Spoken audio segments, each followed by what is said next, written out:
Voice క్లియర్గా వినపడుతుందండి. Okay, thank you sir. సోదరమ్మ,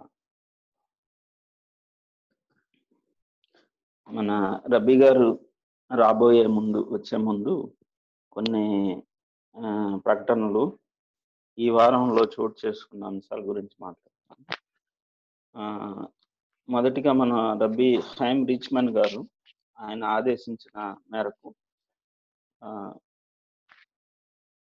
అబ్మాసము మొదటి దినము మన మొదటి ప్రధాన యాజకుడైన అహరోన్ గారి మరణం జ్ఞాపకార్థం ఒక క్యాండిల్ వెలిగించమన్నారు.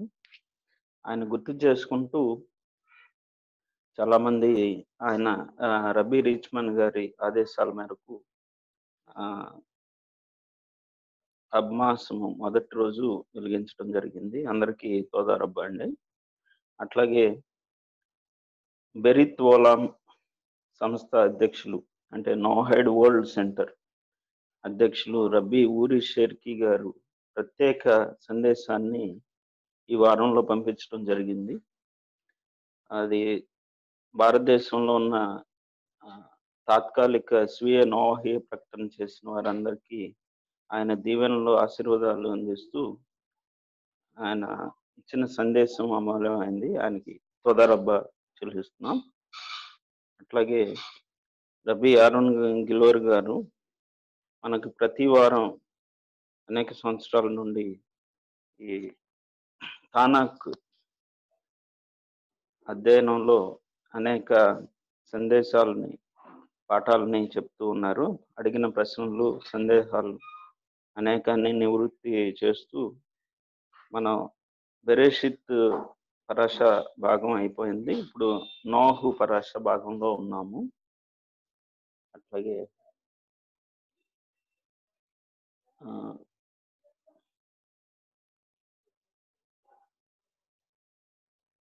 మరి ముఖ్యంగా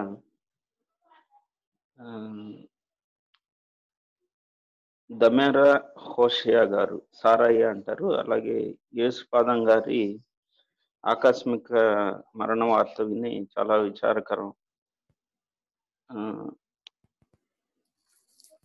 ఆయన ఇటీవలే చనిపోయారు కాబట్టి ఆయన ఆత్మకు శాంతి కలగాలని, అట్లాగే వారి సన్నిహితులు, ఆయన కుటుంబ సభ్యులకు, బంధుమిత్రులకు అక్షమ ఆదరణను కలుగు చేయాలని ప్రార్థిస్తూ యారోన్ గిలోర్ గారిని వారికి కూడా పరిచయం చేసి మన పాఠాన్ని మొదలు పెట్టుకున్నాం. తోదారబ్బా రావు, hello. Yes. Shalom. Shalom. Shalom, Rob. Oh, shalom, Dr. Yaakov Garo. How are you? Fine, Rob. Okay, good. I just give some announcements, and Okay. I want to share you one sad news about sudden demise of self-declared person, and that is Damera Hoshia, also known as Yesupadam Garu. Oh, I see. Would like to say a few words on that his demise. Yes, first of all, Andreki Shalom. Shalom, everyone. Usually what we say here in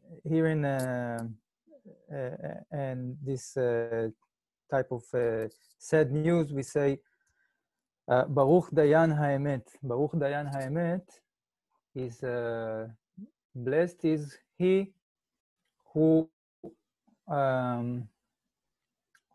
judges by the truth, and we know that it's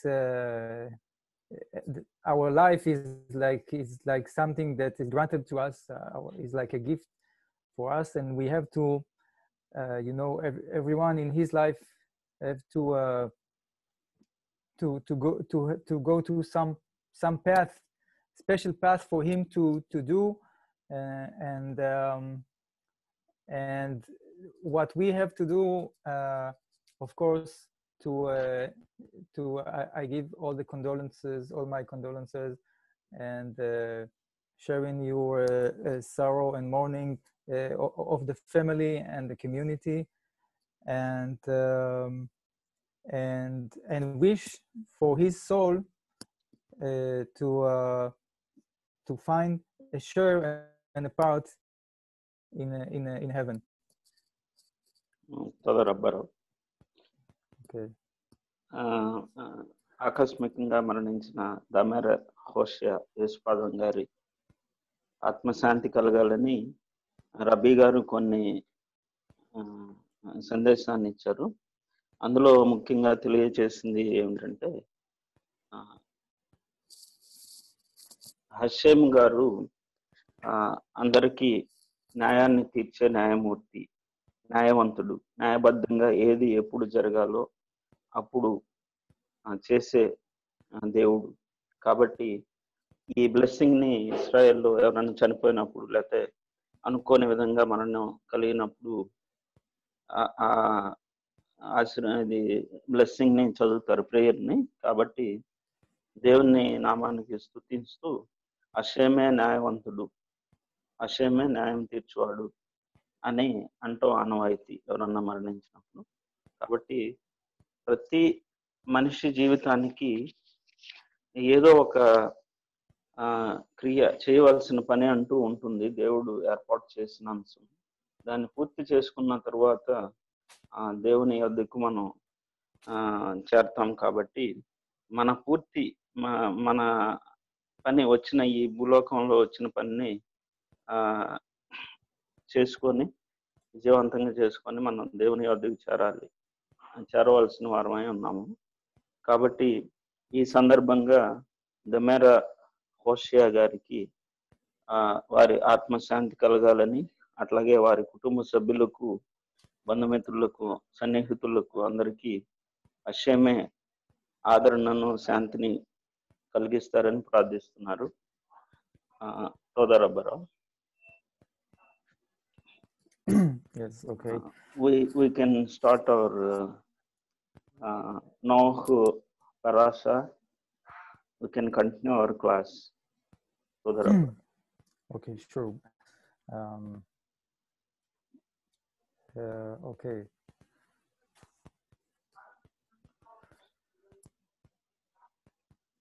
Let's see. I think, okay, I remember that we had a few questions left from previous class. Yes, sir.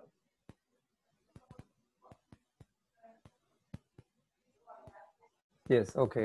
I see one question from Mr. Ron about the flood. And the question I see is that how is it that all the water covered the mountains for only 150 cubits? I think that was the question, because it sounds quite too short and not able to cover the high mountains. I think that was the question. So to answer this question, I think maybe he meant something else, but the verse states that actually there was 15. I think there were 15 cubits above all the top of all the mountains. That's the level the water reached. It was actually 15 cubits above all the top of the mountains. So maybe there is a confusion with the number 150 somewhere else, but that's what we see in the verse. I will find the verse for that. మనకి గత వారంలో జరిగిన క్లాసులో కొంతమంది ప్రశ్నలు అడగటం జరిగింది. అందులో ఏఆర్ మోహన్ గారు అడిగిన ప్రశ్న, బహుశా ఏఆర్ మోహన్ గారు అనుకుంటా ప్రశ్నించిన ప్రశ్న ఏమిటంటే జలప్రళయంలో 15 అడుగుల లేకపోతే మోరల ఎత్తు వరకు నీరు భూమి అంతా వచ్చింది, లేకపోతే భూమిని నిండి ఉంది అని అన్నారు కదా. ఆ 15 మూరల ఎత్తులో మరి పెద్ద శిఖరాలు కానీ పర్వతాలు అవన్నీ ఉంటాయి, అన్నీ మునిగిని అంటారా అని అడగటం జరిగింది. అయితే రబ్బీ గారు ఇచ్చే సమాధానం ఏంటంటే తర్వాత రాబోతుంది ఆ అంశము, మనం ముందుకు వెళ్తూ ఉంటే చదువుకోవచ్చు. ఆ పర్వత శిఖరముల పైన 15 మూరల ఎత్తు వరకు వచ్చింది. ఏ నరుడు కానీ అంటే శ్వాస తీసుకునే ఏ జంతువు, భూలోక జంతువు ఎటువంటిది బ్రతకలేదు, జీవించి ఉండలేదు. అంత ఎత్తు అంటే ఆ పర్వత శిఖరం పైన 15 మూరల ఎత్తు వరకు వచ్చింది ప్రపంచమంతా అనేది మనం రాబోయే అధ్యాయాల్లో కూడా చూస్తాం. రబ్బీ గారు కూడా చెప్తా ఉంటున్నారు ఆ అంశాన్ని. Okay, తోదా రబ్బారావు. Okay. Yaakov, one question about the deceased you mentioned before. Was there already a funeral took place, or it's still before? In the early morning, I think. Yes, I see. I don't know exactly. I don't know. Yes. Funeral and that ceremony happened or not, I don't know exactly. Yes, I think in this case we can also dedicate the class, this class of learning Torah, for elevating the soul of the deceased, Mr. Hoshea Garu. And sure, so we can, sure. Yes, we can dedicate the class for elevating his soul. That's very common custom that we use to practice along all the morning customs, and to do whatever we can here, light the candles and elevate the soul. It's a great thing. It's a great kindness for the one who died. Okay. Sure, Toda. Yes. రబ్బీ గారు ఒక అంశాన్ని తెలియజేస్తున్నారు. మరణించిన మన సోదరులు దమెరా హోషియా గారు, యేసుపాదం గారి ఆత్మ శాంతించాలని మరియు హష్యంని చేరాలి, ఆయన అధిరోహించాలి అనే ఉద్దేశంతో ఆయనకి క్యాండిల్ వెలిగించడం కానీ, అట్లాగే ఈ క్లాసుని ఆయనకి స్మరణీయంగా మనం ఆయన ఆత్మశాంతి కొరకు అంకితం ఇస్తున్నట్లుగా రబ్బీ గారు కూడా చెప్తున్నారు. కాబట్టి ఈ క్లాసు ఆయన ఆత్మ అధిరోహించాలని, హష్యం గారి వద్దకు శాంతి కలగాలని కోరుతూ ఈ క్లాస్ని ప్రారంభిస్తున్నాం. సోదరబ్బారు. Yes, okay. Right, so I'm moving to the next question.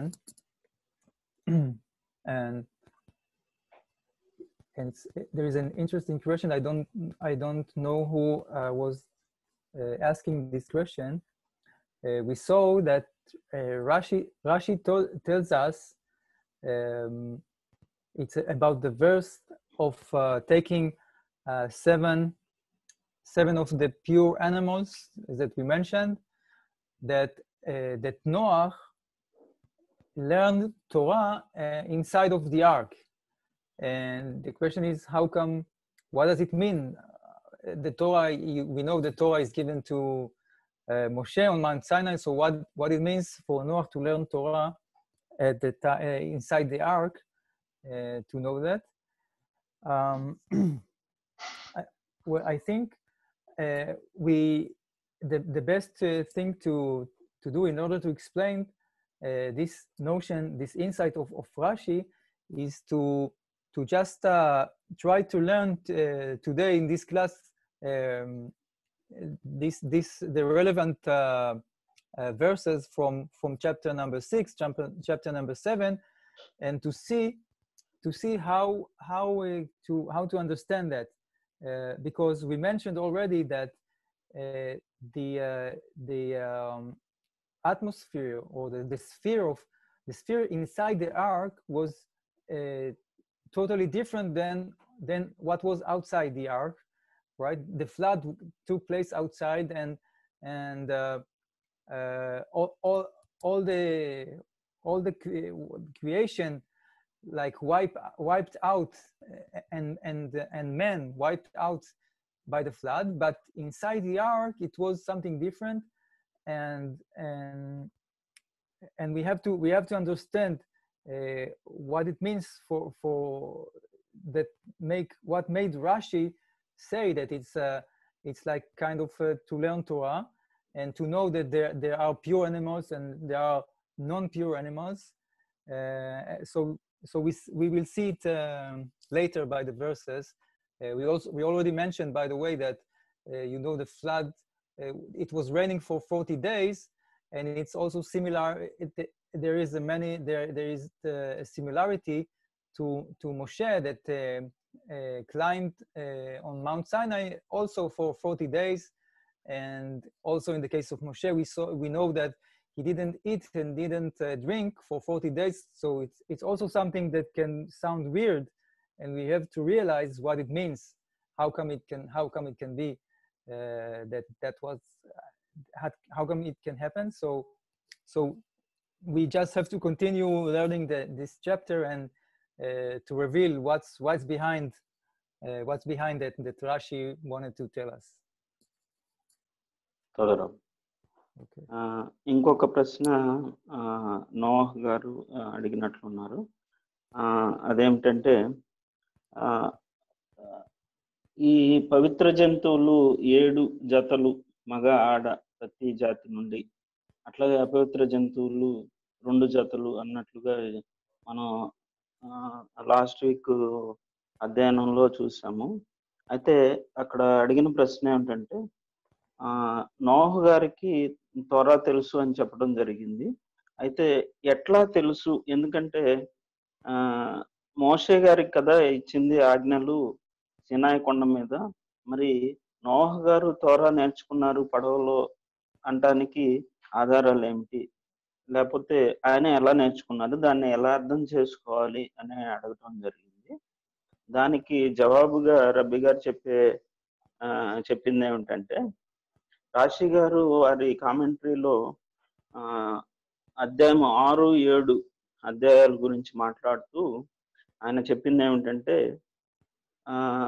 ఆ జలప్రలయం సంఘటనలో ఓడ లోపలి భాగంలో ఉన్న వాతావరణం వేరు, బయట ఉన్న వాతావరణం వేరు.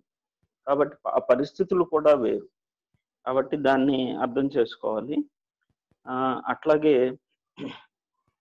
ప్రపంచం అంతా శుద్ధి చేయాలి అనే ఆ కార్యాన్ని, జలప్రలయాన్ని రప్పించటం, ఎటువంటి అపవిత్రత లేకుండా ఉండాలి అనే హషేమ్ గారు ఆయన చిత్తానుసారంగా జలప్రలయాన్ని రప్పించటము, అట్లాగే నీతిమంతుడైనటువంటి నోహు గారిని మాత్రమే వారి కుటుంబ సభ్యులను, జంతువులను, పక్షులను వాటిని రక్షించే పథకంలో వారిని ఓడ ఎక్కించటం అనే ఆ సందర్భాన్ని బట్టి మనం కొన్ని విషయాలు అర్థం చేసుకోవచ్చు. ఎట్లా అంటే 40 రోజులు వాన కురవటం జరిగింది, ఆకాశపు తూములు తెరవబడి, అట్లాగే అన్ని నీటి సమస్త నీటి రూపాలన్నీ అవి వాటిని తెరుచుకొని ఇట్లా మొత్తం భూమిని నింపేయటం జరిగింది. కాబట్టి సముద్రాలన్నీ అట్లా కలవటం అనే అంశం జరిగింది.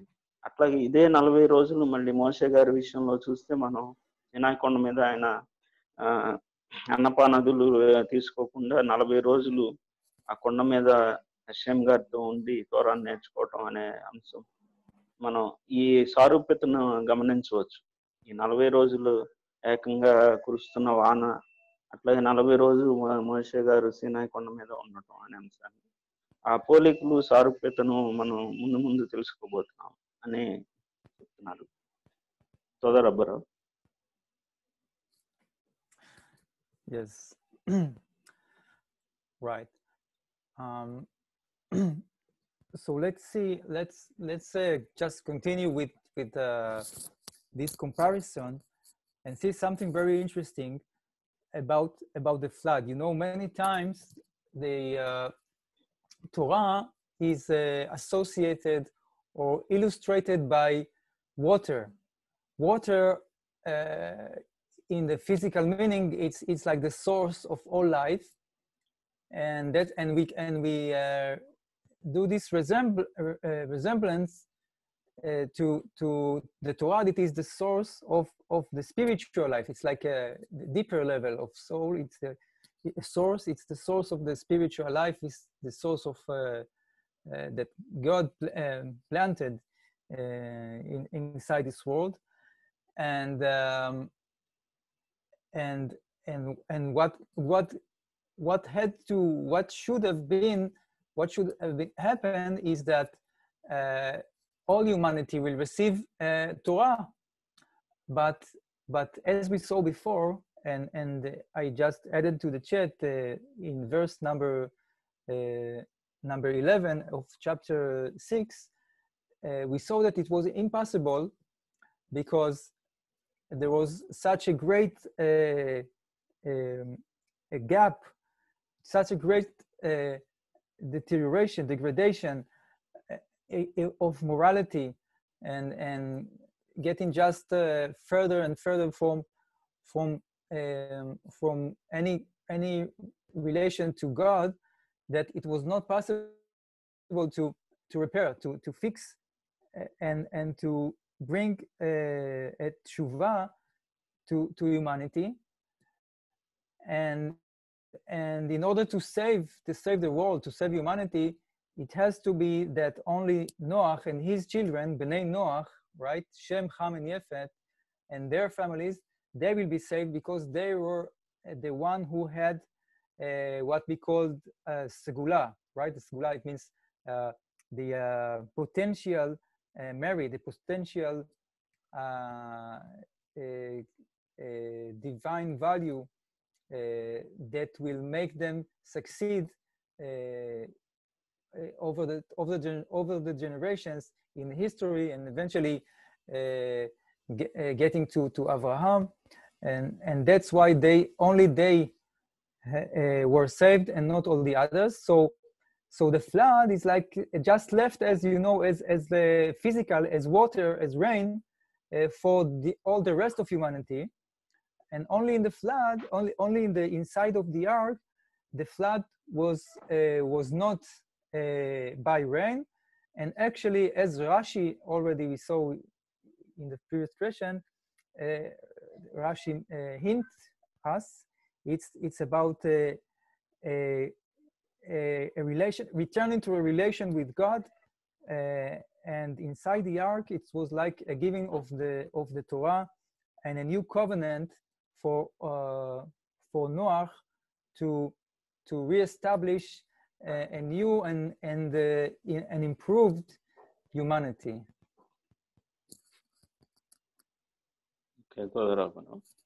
Okay. బాగా ఆసక్తికరమైన అంశం ఈ పరాశలో మనం చూడబోయేది ఏంటంటే, తోరాను హషేం గారు ఇచ్చిన తోరాను నీటితో పోలుస్తారు. అది ఎందుకు అట్లా పోలుస్తారు అనేది ముందు మనం చూస్తాం. అది అంటే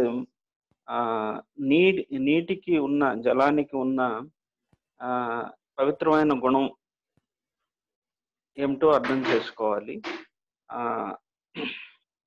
జీవజలము, అవి సర్వ ప్రాణి కోటికి, అంటే ప్రాణం ఉన్న ప్రతి వాటికి నీరు అనేది అత్యవసరమైన అంశము. కాబట్టి ఆత్మీయత పరిణతికి కూడా నీటినే శుద్ధి కలిగించడానికి నీటిని వాడుతూ ఉంటాం.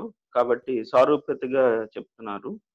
కాబట్టి జీవజలంగా దాన్ని గుర్తిస్తున్నాం. అట్లాగే తోరాన్ని జీవజలంగా, జీవజలపు ఓటగా మనం సారూప్యత కలిగి ఉన్నట్లుగా, పోలిక కలిగి ఉన్నట్లుగా ఇది ప్రపంచంలో ఎప్పుడు వాడుతూ ఉంటారు. కాబట్టి అది ఆసక్తికరమైన అంశం. కాబట్టి నీటితో ఈ ప్రపంచాన్ని, యావత్ ప్రపంచాన్ని, దేవుని సృష్టి ఏదైతే దేవుడు సృష్టించాడో ప్రతి జీవరాశిని, సర్వ జీవరాశుల్ని, భూమి మీద ఉన్న ప్రాణకోటి మొత్తాన్ని నాశనం చేయాలి అనే కంక్లూజన్ కి ఎందుకు రావడం జరిగింది అంటే, రాశి గారి కామెంటరీని గుర్తు చేస్తున్నారు రబ్బీ గారు. అంటే అది ఆదికాండము 6వ అధ్యాయము 11వ వచనంలో మనం చూస్తే, భూలోకము దేవుని సన్నిధిని చెడిపోయి ఉండెను, భూలోకము బలాత్కారంతో నిండి ఉండెను. దేవుడు భూలోకమును చూచినప్పుడు అది చెడిపోయి ఉండెను, భూమి మీద సమస్త శరీరులు తమ మార్గమును చెరిపివేసుకుని ఉండిరి. ముఖ్యంగా 11వ వచనంలో చూస్తే రాశి గారు ఏమంటున్నారంటే, తిషాహేమ్ అనే పదం వాడబడింది. అంటే కరప్ట్ అయిపోయింది, చెడిపోయింది, చెరపబడింది అనే అర్థాన్ని ఇస్తుంది తిషాహెత్ అనే హీబ్రూ పదానికి. దాని అర్థం ఏమిటంటే మానవత్వాన్ని కించపరిచే విధంగా ప్రవర్తించడం, మానవత్వం లేకపోవటం, అట్లాగే విగ్రహారాధన కలిగి ఉండటం అనే 2 అంశాలని ఈ హీబ్రూ పదం తిషాహెత్, కరప్ట్, చెరిపివేయబడింది, చెరిగిపోయింది అంటానికి అర్థం వచ్చేటట్లుగా వాడుతున్నారు రాశి గారు.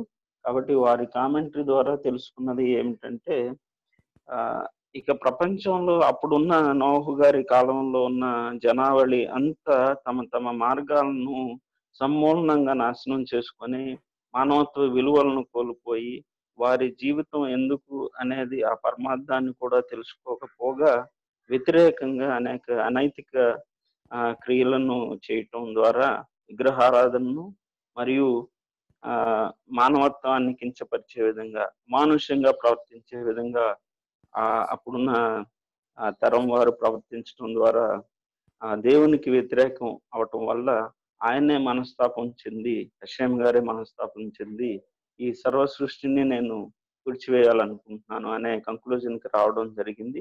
అయితే ఇంకొక విషయం ఏంటంటే, మరి నోహు గారిని ఎందుకు ఆయన ఒక్కరిని, వారి కుటుంబ సభ్యులతో సహా ఆయన రక్షించడం జరిగిందంటే, దానికి సమాధానంగా నోహు సంతానం అయినటువంటి షేము, హాము, యాపెతు గారి వారికి ఆ దక్షత ఉంది, సామర్థ్యం ఉంది, ఆ పొటెన్షియల్, ఆ విలువలు ఉన్నాయి. అంటే ప్రపంచాన్ని కొనసాగించే యొక్క ఆత్మ వారి వద్ద ఉన్నది. కాబట్టి సెగూల దాన్ని వారు తిరిగి మళ్ళీ సృష్టిని మళ్ళీ తీసుకొచ్చే అంత దక్షత లేకపోతే సామర్థ్యత ఉండటం వారిలో గమనించడం వల్ల ఆ కుటుంబాన్ని, ప్రత్యేకంగా నోహు గారి కుటుంబాన్ని పడవ ఎక్కించి వారిని రక్షించడం జరిగింది అనేది ముఖ్యమైన ఆసక్తికరమైన అంశంగా చెప్తున్నారు. రాశి గారి కామెంటరీ కూడా ఇదే మనకి బోధిస్తుంది. సోదరబ్బా. Yes, okay.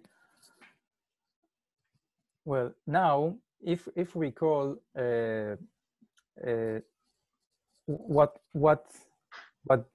this means, that we understand, we realize that the flood is in the form of water because humanity is in a too corrupted level, right? As the verse states, of idol worship, of illicit relations, avodah zarah, gilui arayot, and then now when we move to chapter number 7, we see something like kind of a different story, because so far, if you recall, we saw that it's like, so far it's like it's like considering God as we mentioned by the name of Elohim. Elohim that is the name of God. That means the juristical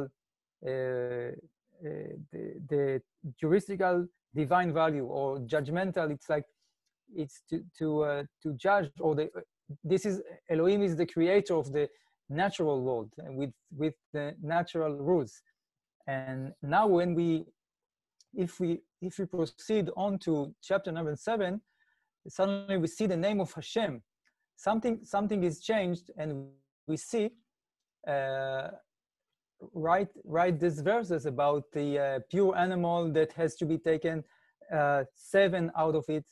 And 7 is an important number, because it's like a number that it's beyond the nature. It's like 7 is like a number of holiness, right? We have 7 days in the week, and Shabbat. We have also in the Jubilee year, and that means that there is a different sphere now for Noach inside of the ark. And if you recall, we also mentioned that only in Hashem's eyes, Noach was a true, complete righteous, right? He was a righteous, like we mentioned that he found Moshe and also Abraham inside, in the potential inside Noach, right? But the other people, they were not able to see it, but Hashem saw it. And that's why here we see that Noach is in a different level now with his revelation of Hashem to him and to his family.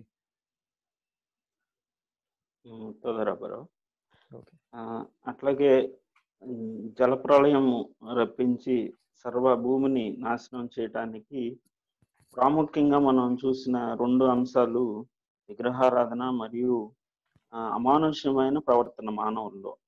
అంటే ఇక్కడ 2 విషయాలు జరిగినట్లుగా మనం గమనించవలసింది. అట్లాగే ఎందుకంటే ఈ ఎలోహిం అనే పేరు అది ప్రస్తావించినప్పుడల్లా మనం అర్థం చేసుకోవాల్సిన అంశం ఏమిటంటే, సహజ ప్రకృతిపరమైన న్యాయాన్ని, ప్రకృతిలో జరగవలసిన అంశాలన్నిటినీ, వాటి లెక్కలు, సూత్రాలు, గడియలు అన్నీ న్యాయవంతంగా చేయటం జరిగింది. కాబట్టి దాని పని అది దాని క్రమం తప్పకుండా అది నెరవేరుస్తూ ఉంటుంది. కాబట్టి ఎలోహిం అనే పేరు వచ్చినప్పుడల్లా మనం అర్థం చేసుకోవాల్సింది ఏంటంటే, న్యాయవంతునిగా హషేం గారు మనకి చెప్పదలుచుకున్నారు, లేకపోతే ఆయన మనకి దర్శనం ఇస్తున్నారు. అంటే సృష్టి క్రమంలో న్యాయవంతునిగా జరగవలసింది ఏమి మంచిదో, ఏది జరగాలో వాటిని చేశారు. కాబట్టి న్యాయవంతుడిగా మనకు కనిపిస్తూ ఉంటారు. అయితే 7వ అధ్యాయంకి వెళ్తే ఆదికాండము, అక్కడ హషేం అనే పేరు మనం చూస్తాం. అంటే అక్కడ మనం 7వ అధ్యాయంలో 6వ అధ్యాయం కన్నా చాలా డిఫరెంట్ గా ఉంటుంది, తేడాగా ఉంటుంది. ఎందుకంటే హషేం గారు ఆయన దీర్ఘశాంతము, దయ, కరుణ, జాలి అనే అంశాలు మనం చోటు చేసుకుంటాయి అధ్యాయంలో. కాబట్టి ఆయనకున్న ఆ లక్షణాలను బట్టి, ఆయన నీతిమంతుడు అయిన నోహు గారిని ఆయన ప్రవర్తనను బట్టి ఆయన గమనించి వారి కుటుంబాన్ని మాత్రమే రక్షించడం అనేది చేశారు. కాబట్టి ఈ ప్రకృతి పరమైన అంశాలకు విరుద్ధంగా నోహు గారి ఫ్యామిలీని రక్షించడం జరిగింది. మిగతా అంతా న్యాయాన్ని, అంటే న్యాయ తీర్పు, ఎవరికి ఏది తగి ఉన్నదో దాన్ని ఆయన ఇచ్చే న్యాయమూర్తిగా దాన్ని జలప్రళయం రప్పించడం జరిగింది. అట్లాగే దయాకరుణ, జాలి అనే ఆయన లక్షణాన్ని బట్టి నోహు గారిని నీతిమంతుడిగా గుర్తించి ఆయన ప్రవర్తనలో ఉన్న మార్పులను వారి కుటుంబం ద్వారా ఆయన రక్షించడం జరిగింది. వారి కుటుంబాన్ని రక్షించి తిరిగి ఈ సృష్టిని కొనసాగించడం అనే ఆ కంక్లూజన్కి రావటం జరిగింది హషేం గారు. కాబట్టి ఇక్కడ మీరు గమనిస్తే విగ్రహారాధన మరియు అమానుష్య ప్రవర్తన, మానవత్వం లేకుండా ప్రవర్తించడం అనేది భరించరాని అపరాధంగా మనం చూడవచ్చు.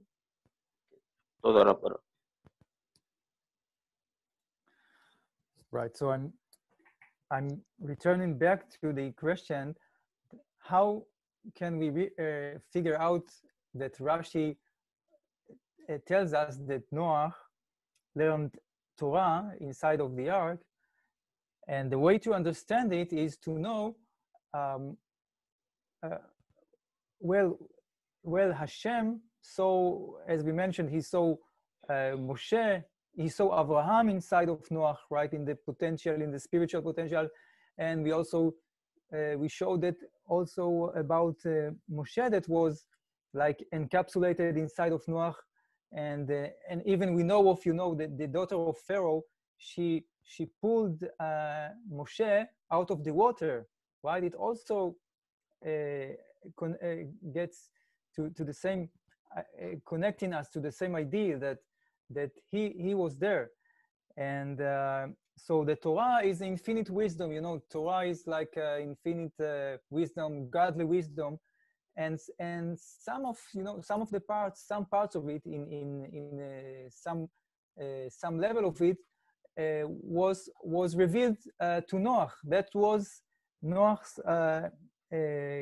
time of giving of the Torah, and in his unique way, he received these notions, as we saw, to know what's the pure animals and what's the non-pure animals, and that was his giving of the Torah, and that's important to understand. It's like a great event and a great covenant that starts here, and it should be, for all humanity, and it's like a seed. It's like a seed. It's like a milestone to bring the world to a much higher level, with his back with to repair the relations to Hashem. మనం ఈ నోహ గారి జీవితాన్ని గమనిస్తే, Hashem గారి యొక్క దయాగుణంతో ఆయన చూసినప్పుడు గొప్ప నిబంధన ఒకటి మానవాళితో చేసినట్టుగా మనం చూడవచ్చు. అట్లాగే నోహు సంతానానికి ఒక మైలురాయి వంటి అంశం ఏంటంటే, వారికి ఉన్న దక్షతను, సామర్థ్యాన్ని బట్టి ప్రపంచాన్ని నడిపించగలరు అన్న భరోసా హషేం గారికి కలగటం, వారి నీతి ప్రవర్తన అనేది మనం చూడవచ్చు. అలాగే ఆయన తరువాత వచ్చిన జనావళి లేకపోతే సంతతి వారు కూడా ఇదివరకు ఉన్న నోహు గారి ముందు తరాలలో ఉన్న ప్రవర్తన లేకుండా వారికి వారు సరిదిద్దుకునే ఆ అవగాహన, ఆ జ్ఞానాన్ని కలిగి ఉన్నారనే ఒక ఆశతో, అంటే అది ఉంటారు అనే ఉద్దేశంతో ఈ నోహు గారి సంతానాన్ని, కుటుంబాన్ని కాపాడటం ద్వారా ముందుకి తీసుకెళ్ళగలిగారు హషేం గారు. అయితే ఆయనకి తోరా ఇవ్వటం అనే అంశం కూడా ఒక మహత్తరమైన, అద్భుతమైన అంశం. ఎట్లా అంటే, ఎట్లా ఇచ్చారు నోహు గారికి తోరా అంటే, 7 పవిత్ర జంతువులు, 7 జతల పవిత్ర జంతువుల్ని ఆయన సపరేట్ చేయటం, అట్లాగే అపవిత్ర జంతువులు 2 జతల్ని, అపవిత్ర జంతువుల్ని సపరేట్ చేయటం. ఇదంతా మనం మోషే గారి తోరా సీనాయి కొండ మీద తీసుకున్న తర్వాతే తెలిసిన అంశం కాదు అనేది ఇక్కడ మనం చూస్తాం. అంటే నోహు గారి జీవితంలోనే ఆయనకి తోరా అనుగ్రహించబడింది. ఏవి పవిత్ర జంతువులు, అపవిత్ర జంతువులు ఏంటి అనే అంశాన్ని మనం గమనించవచ్చు. అట్లాగే దానికి ఇంకొక అంశం ఏంటంటే, 7 అనే సంఖ్యకి 7 ఆజ్ఞలు, నోహు 7 ఆజ్ఞలు. అట్లాగే అది ఒక మంచి పవిత్రమైన సంఖ్యగా మనం గుర్తించవచ్చు. 7 దినములు, అట్లాగే షబ్బాతు 7వ రోజు అనేది, అట్లాగే 70 మంది పెద్దలు మహాసభలో, అట్లాగే జూబిలీలు అని కూడా హితవత్సరాలు 50 సంవత్సరాలకి 7 × 7 49 సంవత్సరాలు గడిచిన తర్వాత 50వ సంవత్సరం జూబిలీ ఇయర్ అంటాము. అట్లాంటివి 7 ఆ సంఖ్యకు కూడా చాలా ప్రాముఖ్యత ఉన్నట్లుగా గమనిస్తాం. కాబట్టి అది కూడా నోహు గారి ద్వారా మనం ఆయన తోరా ఇవ్వబడింది ఆ విధంగానే తెలుసుకోవచ్చు. ఇంకొక ముఖ్యమైన అంశం ఏంటంటే నోహు గారు ఆత్మలో అబ్రహాము గారు అట్లాగే మోషే గారి ఆత్మ కూడి ఉన్నది. అంటే తర్వాత జనరేషన్స్ లో ఆ నోహు గారి ఆత్మను అబ్రహాం గారు మోషే గారు పొందుకున్నారు, లేకపోతే కలిగి ఉన్నారు అంటానికి గుర్తు ఈ తోరాను తీసుకోవటం, ఆయన స్వీకరించడం, తర్వాత తరాలకి అందించడం వల్ల అబ్రహాం గారి వంటి వారు జన్మించడం, అట్లాగే మోషే వంటి ఆ సామర్థ్యతను పెంపొందించుకునే మనుషులు బయటికి రావటం అనేది జరిగింది. కాబట్టి అడిగిన ప్రశ్నను బట్టి నోహు గారికి తోరా ముందుగానే కొన్ని అంశాలని ఆయనకి ఇవ్వటం జరిగింది, పునాది అక్కడ వేయటం జరిగింది. కాబట్టి తర్వాత జనరేషన్ లో ఆ నేపథ్యంలో చాలా వరకు ప్రజలు తమ ప్రవర్తనను మార్చుకొని నీతిమంతులుగా కొంతమంది ఉన్నారు. అట్లాగే కొన్ని ఆజ్ఞలు పాటించే పరిస్థితికి ఆ సామర్థ్యతకు రావటం జరిగింది.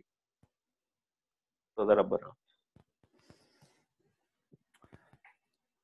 Right now, if we come to ask, well, okay, we realize that Noah and his family were saved in this special type of revelation of God and the giving of Torah to Noah.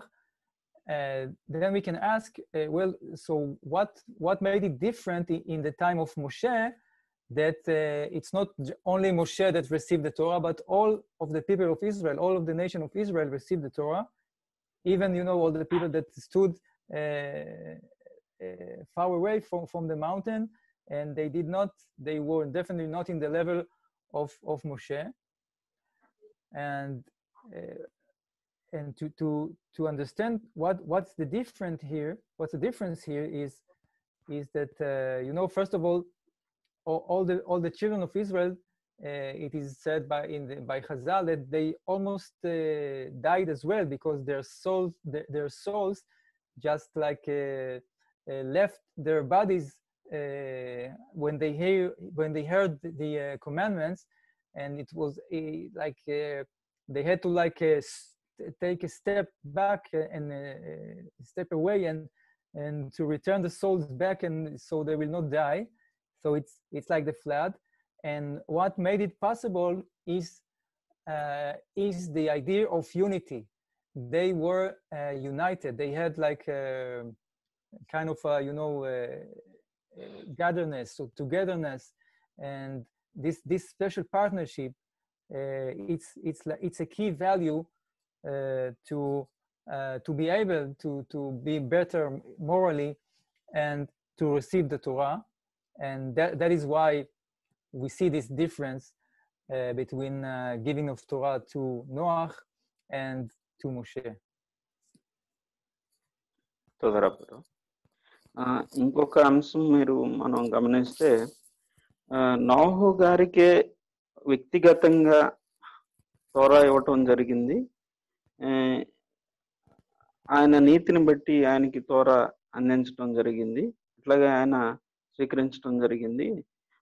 అదే మోషే గారి కాలంలో మీరు వ్యత్యాసం చూస్తే, మోషే గారి కాలంలో మోషే గారి అంత లెవెల్ లేని ఇశ్రాయేలీలకు కూడా తోరా అంత ఇవ్వటం జరిగింది. వారు కూడా స్వీకరించే స్థాయిలో ఉన్నారు వారు.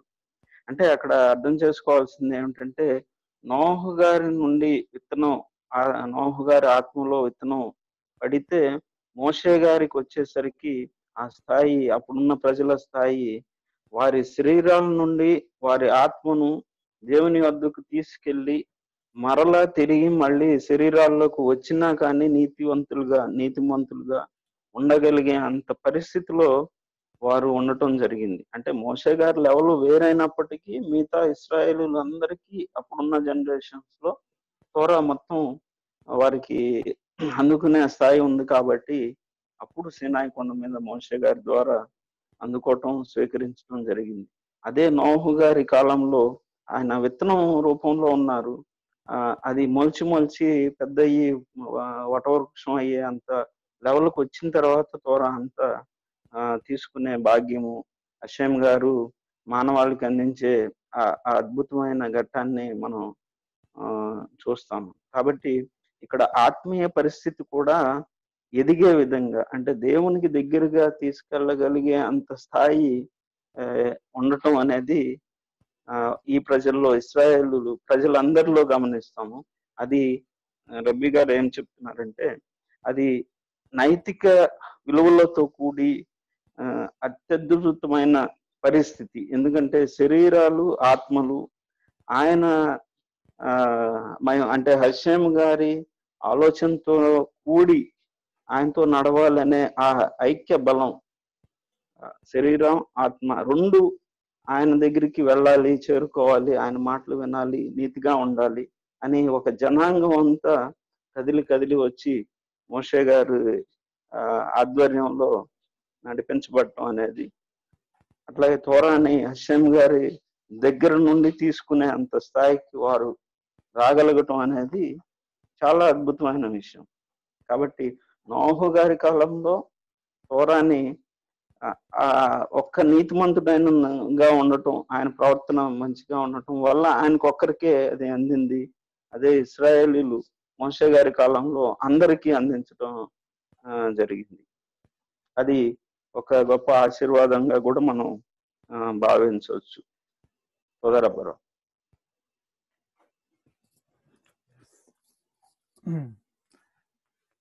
Right. So in order to express this idea, it is interesting to compare what happened in the ark and what happened to Moshe on Mount Sinai, because we see an interesting verse in let's share it in chapter number 8, in verse number 6.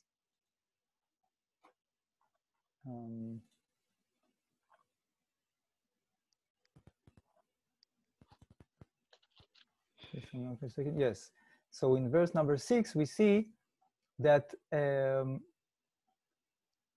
that it was 40 days.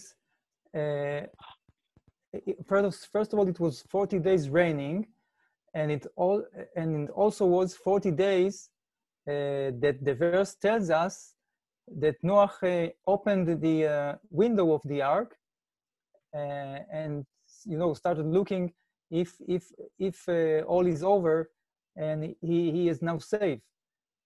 Okay, and as we mentioned before, I think also there is something similarity about Moshe, that Moshe also went on the Mount Sinai, and he was there also 40 days. And even more than that, it's hard for us to realize that the verse states about Moshe that he didn't eat and didn't drink for this 40 days. So there's something here that we should find some explanation to see what's about these 40 days, what's unique about it, and how can we understand that it's possible not eating 40 days, or or why is it 40 days about Noah here as well? So that's what I want to show you by another idea of all the counting of the events of the flood. So let's translate this and then we can see. ఇంకొక ఆలోచన రబ్బీ గారు చెప్తున్న అంశం ఏంటంటే, వాడ లోపలి భాగంలో 40 రోజులు ఉండటం అనేది, అట్లాగే మోషే గారు సీనాయి కొండ మీద 40 రోజులు ఉండటం అనే దాన్ని పోలుస్తూ మనకి తెలుసుకోవాల్సిన అంశాలు చెప్పారు. అవేమిటంటే, మామూలుగా సహజంగా మానవుడు అన్నపానాదులు లేకుండా 40-45 రోజులు జీవిస్తాడనేది మనందరికీ కూడా తెలిసిన అంశమే. అట్లా అదే విధంగా ఇక్కడ మనం చూస్తే అధ్యాయము 8, 6వ వచనంలో రాయబడినట్లు 40 దినములైన తరువాత నోహు తాను చేసిన ఆ ఓడ కిటికీ తీసి ఒక కాకిని వెలుపలికి విడిచెను. అంటే 40 రోజులకి సరిపడా అంశాలు గాని ఆయనకి కావాల్సిన అంశాలు గాని ఉండటం జరిగింది కాబట్టి ఆ ఓడలో ఆ తర్వాత 40 దినాల తర్వాత ఆయన ఏం చేశారు అంటే ఆ కిటికీని తెరవటం జరిగింది, ఆయన చేసిన కిటికీని. అంటే ఏం జరుగుతుంది అని బయటికి ప్రపంచాన్ని చూడటం జరిగింది. అట్లాగే ఇక్కడ మోషే గారి విషయంలో కూడా సీనాయి కొండ మీద ఆయన అన్నపానాదులు తీసుకోకుండా 40 రోజులు ఆ సీనాయి కొండ మీద ఉండగలిగారు. తరువాత ఆయన మళ్ళీ దిగి రావటం జరిగింది. దీన్ని బట్టి కూడా మనం ఒక మనిషి ఆత్మీయంగా గాని శారీరకంగా గాని ఎన్ని రోజులు దేవునితో ఉండగలరు అనే అంశం వారి వారి పరిధులు వారి స్థాయిల్ని మనం ఇక్కడ అర్థం చేసుకోవచ్చు. అంటే ఇక్కడ పోలిక ఉన్నది అనేది అర్థం చేసుకోవాలి. 40 రోజులు అనే దానికి ఉన్న ప్రాముఖ్యతని మనం తెలుసుకోవాల్సిందిగా కోరుతున్నారు రబ్బీ గారు. రబ్బరా. Okay. Okay, maybe I will add another comment to show this idea before stopping for questions. Well, you know, there is a famous problem in counting the months of the flood. It's like all the commentators are struggling very hard to try to explain what exactly months are we talking about when the flood happens.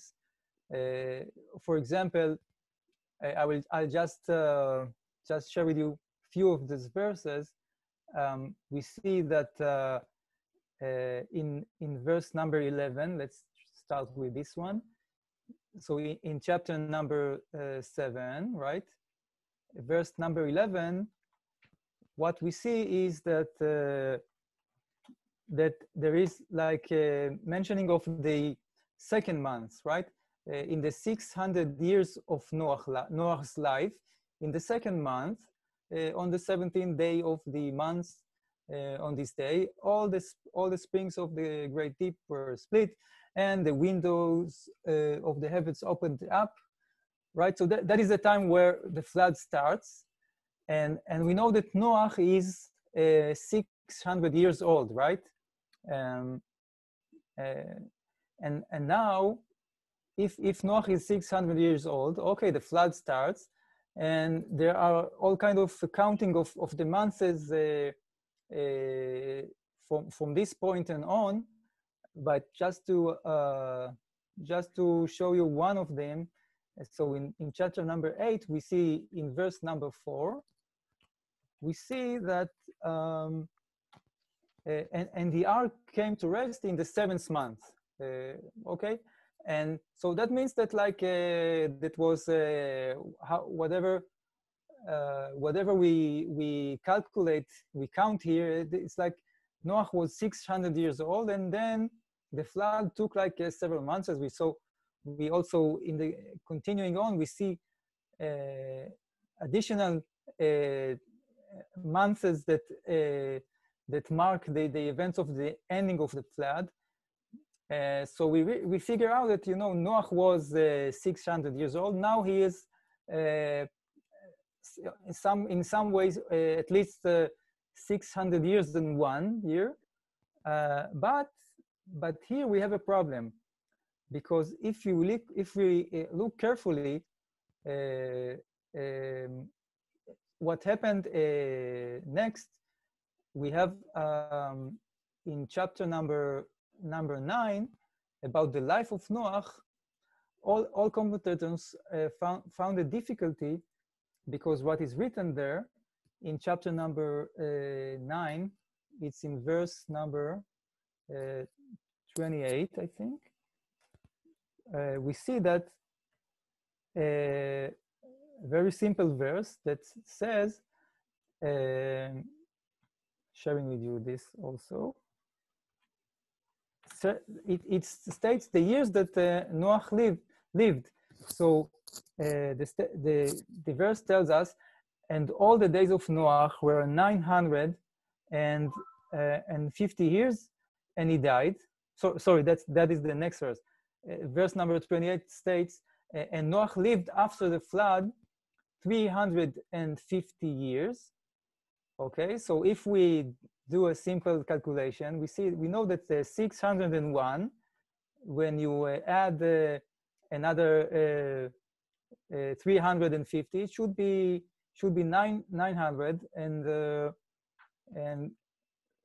right, it should be 900 and the 51 years. But then the next verse tells us something different, which is that Noach and all the days of Noach were 950 years, and he died. So the point here, without doing all the counting calculations, is that we have a missing year, because the year of the flood is like it is not counted. We saw that the flood started when Noach was 600 years old, and many months has passed until he came out, and then the Torah tells us that he lived another additional 350 years, and he died at the age of 950 years, and this year of the flood is missing. So okay, so maybe Yaakov can explain this problem, and we see how can we solve it. Okay, తదరబ్బరా. ఇంకొక ప్రాముఖ్యమైన ఆలోచన లేకపోతే అంశము రబీ గారు లేవనెత్తారు. అసలు జలప్రళయము అనేది ఎన్ని రోజులు జరిగింది, నోహ్ గారు ఏ వయసులో ఉన్నప్పుడు, ఏ సంవత్సరంలో జరిగింది, ఎప్పుడు అది అంతరించిపోయింది, అంటే జలప్రళయం ఆగిపోయింది. అట్లాగే మొత్తం నోహ్ గారు జీవించిన సంవత్సరములు ఎన్ని అనేది చూస్తే చాలా యూదీ పెద్దల్లో చాలా కన్ఫ్యూజన్ వచ్చిందన్నమాట, వాస్తవం. అయితే దాన్ని చిట్ట చివరికి దాన్ని పరిష్కరించడం జరిగింది. అది ఎట్లా అంటే, ఒకసారి మనం అసలు నోహ్ గారు పడవ అంటే ఓడని కట్టిన తర్వాత జలప్రళయం ఎప్పుడు వచ్చింది అంటానికి కొన్ని బైబిల్ రెఫరెన్సెస్ రబ్బీ గారు తీసుకొచ్చారు. 7వ అధ్యాయం 11వ వచనంలో మనం చూస్తే అక్కడ ఏమని ఉంటుందంటే, నోహు వయసు యొక్క 600 సంవత్సరము 2వ నెల 17వ దినమున మహాగాధ జలముల ఓటలన్నీయు ఆ దినమందే విడబడెను, ఆకాశపు తూములు విప్పబడెను, 40 పగళ్ళు 40 రాత్రులు ప్రచండ వర్షం భూమి మీద కురిసెను అని చెప్పారు. తర్వాత 8వ అధ్యాయము 3-4 వచనాలు చూస్తే మనం, అప్పుడు నీళ్లు భూమి మీద నుండి క్రమక్రమంగా తీసిపోవచుండెను, 150 దినములైన తరువాత నీళ్లు తగ్గిపోగా 7వ నెల 17వ దినము ఓడ అరారాతు కొండల మీద నిలిచెను. నీళ్లు 10వ నెల వరకు క్రమముగా తగ్గుచూ వచ్చెను. 10వ నెల మొదటి దినమున కొండల శిఖరములు కనబడెను. 40 దినములైన తరువాత నోహు తాను చేసిన ఓడ కిటికీని తీసి అని చెప్పడం జరిగింది. ఇక్కడ జలప్రళయం వచ్చిన ఎన్ని రోజులు ఉంది అనేది చెప్పడం జరుగుతుంది. అట్లాగే 9వ వచనం 9వ అధ్యాయము 28వ వచనం చూస్తే, ఆ జల ప్రవాహము గతించిన తరువాత నోహు 350 ఏండ్లు బ్రతికెను అని ఇచ్చారు. అట్లాగే నోహు బ్రతికిన దినములన్నీ 950 ఏండ్లు. అప్పుడు అప్పుడు అతడు మృతి పొందాను అని చెప్పడం జరిగింది. అయితే ఇక్కడ జలప్రళయం వచ్చిన ఒక్క సంవత్సరం అనేది మిస్ అయినట్లుగా రబీ గారు చూపిస్తున్నారు మనకి. అది ఎందుకు, ఏ కారణం వల్ల?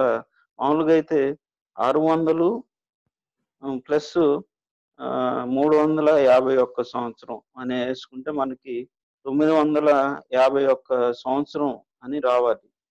కానీ ఆ జలప్రళయం వచ్చిన ఆ సంవత్సరం, ఆ దినములు లెక్కించకపోవటం వల్ల అక్కడ చివరికి మనకి వచ్చిన నెంబర్ ఎంతంటే నోహు బ్రతికిన దినములన్నీ 950 ఏండ్లు అని స్పష్టంగా ఇచ్చారు. అయితే ఆ జలప్రళయం వచ్చిన సంవత్సరాన్ని మాత్రం అక్కడ మనకి చూపించట్లేదు. ఎందుకు అనే దానికి రబ్బీ గారు మనకి కారణాలు చెప్తారు. సోదరబ్బారు.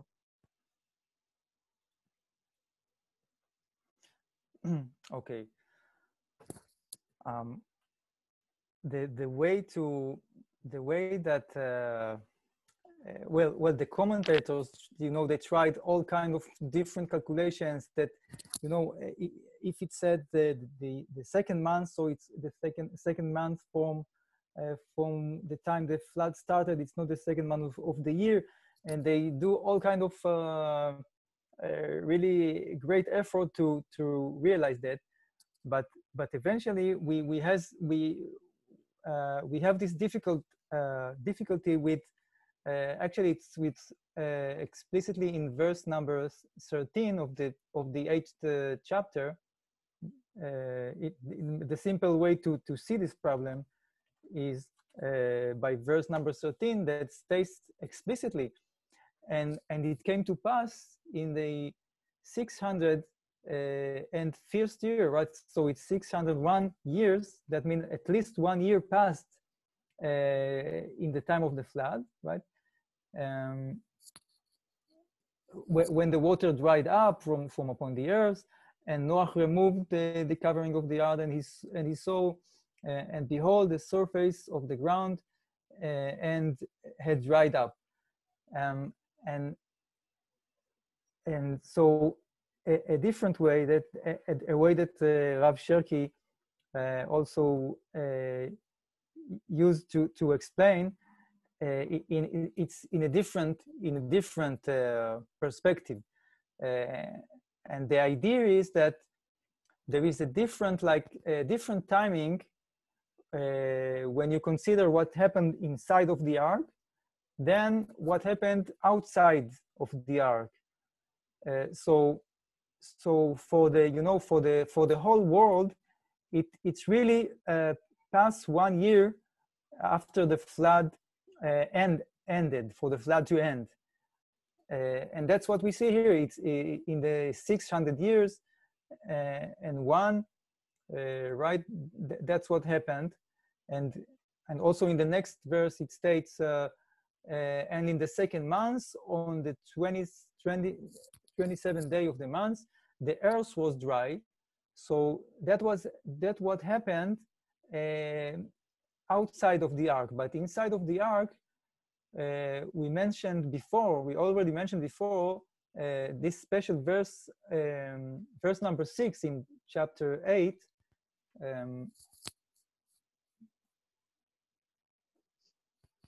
Okay, you have it in the chat as well already, and verse number 6 tells us, what we want to understand from this verse is this idea about the 40 days, because the verse is, and it came to pass in the sorry, I didn't copy it properly, but verse number 6, let's see. Yes, I will just copy it again. Right.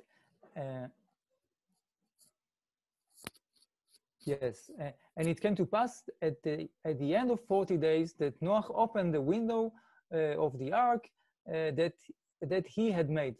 So it's like what we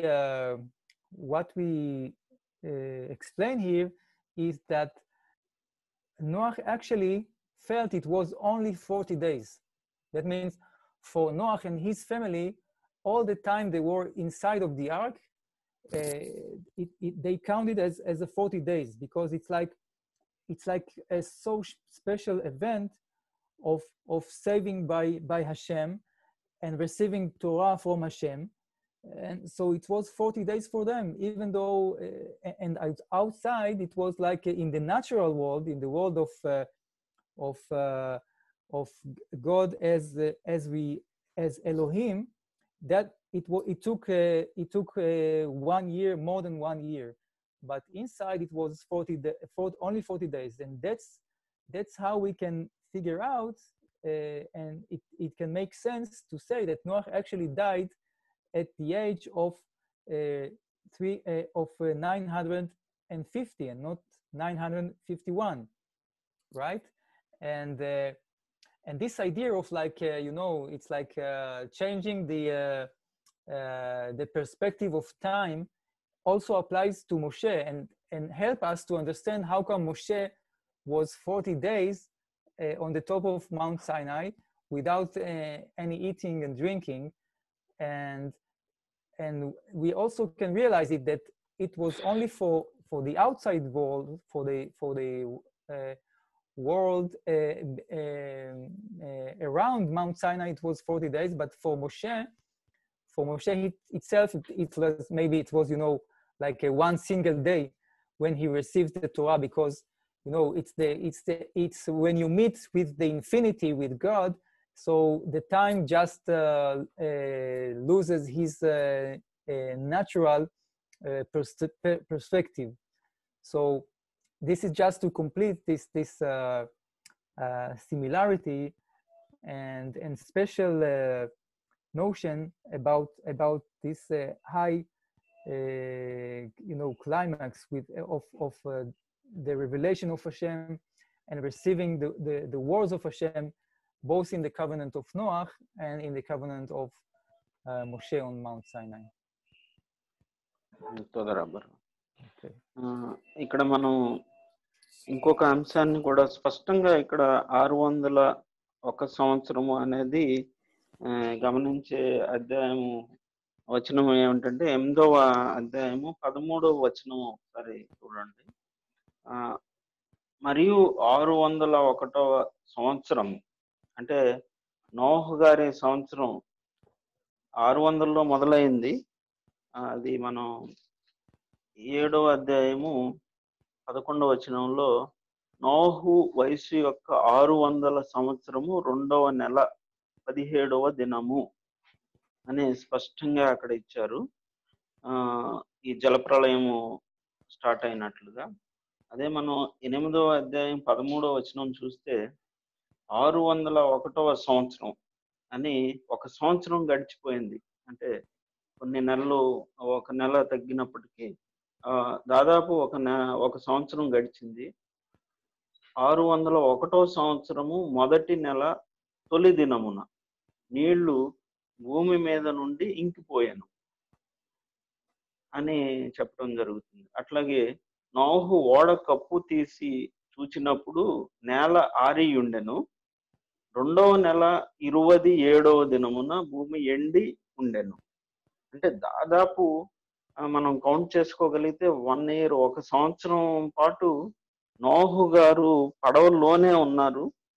పడవ బాహ్యంగా ఓడ బయట జరిగే అంశాలు ఏం జరుగుతున్నాయి అనే అంశం అక్కడ స్పష్టంగా తెలియదు మనకి. అయితే ఇక్కడ రబ్బీ గారు, మన బెరిత్వాలం అధ్యక్షులు గారు, ఆయన కూడా అంటే ఊరి షేర్కి గారు, రబ్బీ గారు, ఆయన ఒక ఆలోచన చెప్పారనమాట. ఏమిటంటే పడవలో ఓడలో ఉన్నప్పుడు ఉన్న కాలము వేరు, ఆ ఓడ బయట ఉన్న ప్రపంచం యొక్క కాలమానం వేరు. మీరు అది ఆ సంఖ్య లేకపోతే ఆ గడియలు కాలాన్ని లెక్కించదలుచుకుంటే మీరు ఆ తేడాన్ని చూడవచ్చు.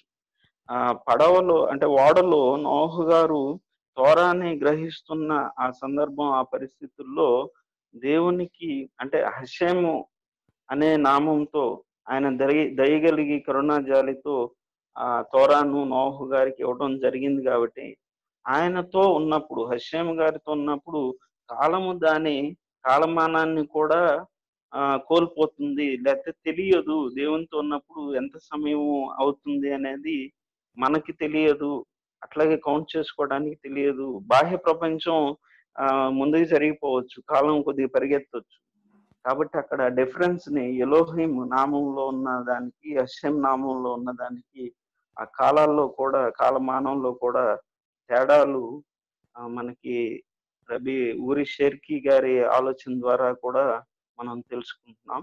అట్లాగే మోషే గారి విషయంలో కూడా సీనాయి కొండ మీద ఉన్నప్పుడు ఆయనకి 40 రోజులు అక్కడ ఉన్నారు అనేది ఎంత అనేది మనకి బయట కౌంట్ ప్రపంచాన్ని బట్టి కౌంట్ చేసుకుంటే 40 రోజులు అనేది తెలుస్తుంది. కానీ ఆయనతో ఉన్నప్పుడు ఎంత సమయాన్ని మనం హషేం గారితో వెచ్చిస్తున్నాం అనేది దానికి కొలమానము బయట ఉన్న ప్రపంచంలో ఉన్న కాలం యొక్క కొలమానానికి డెఫినెట్ గా భేదం ఉంది అనేది ఇక్కడ మనం స్పష్టంగా చూస్తున్నాం.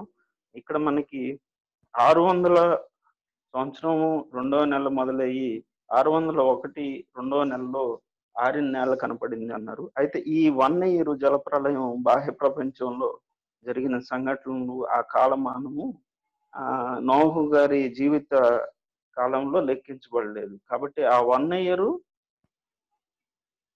తీసివేసి 950 సంవత్సరాలుగా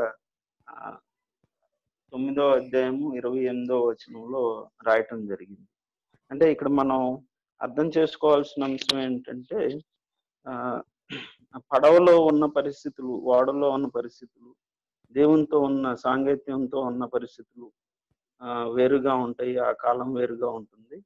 బాహ్య ప్రపంచం, ప్రకృతి ప్రపంచం, ఆయన ఎలోహీము నామంతో చేసిన ప్రకృతి, దాని ధర్మం బట్టి చూస్తే వచ్చే కాలమానం అది వేరుగా ఉంటుందని గమనించవచ్చు. ఓకే, సోదరబ్బరావు.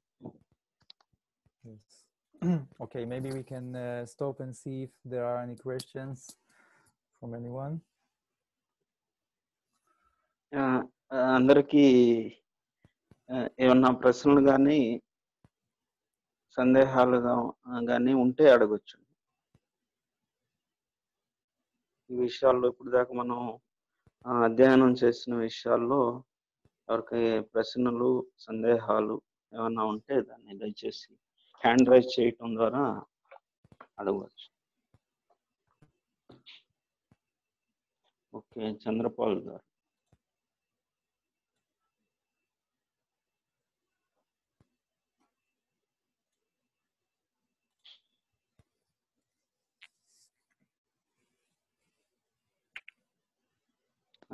ఒకసారి చంద్రపాల్ గారి మైక్ మ్యూట్ అన్మ్యూట్ చేయండి.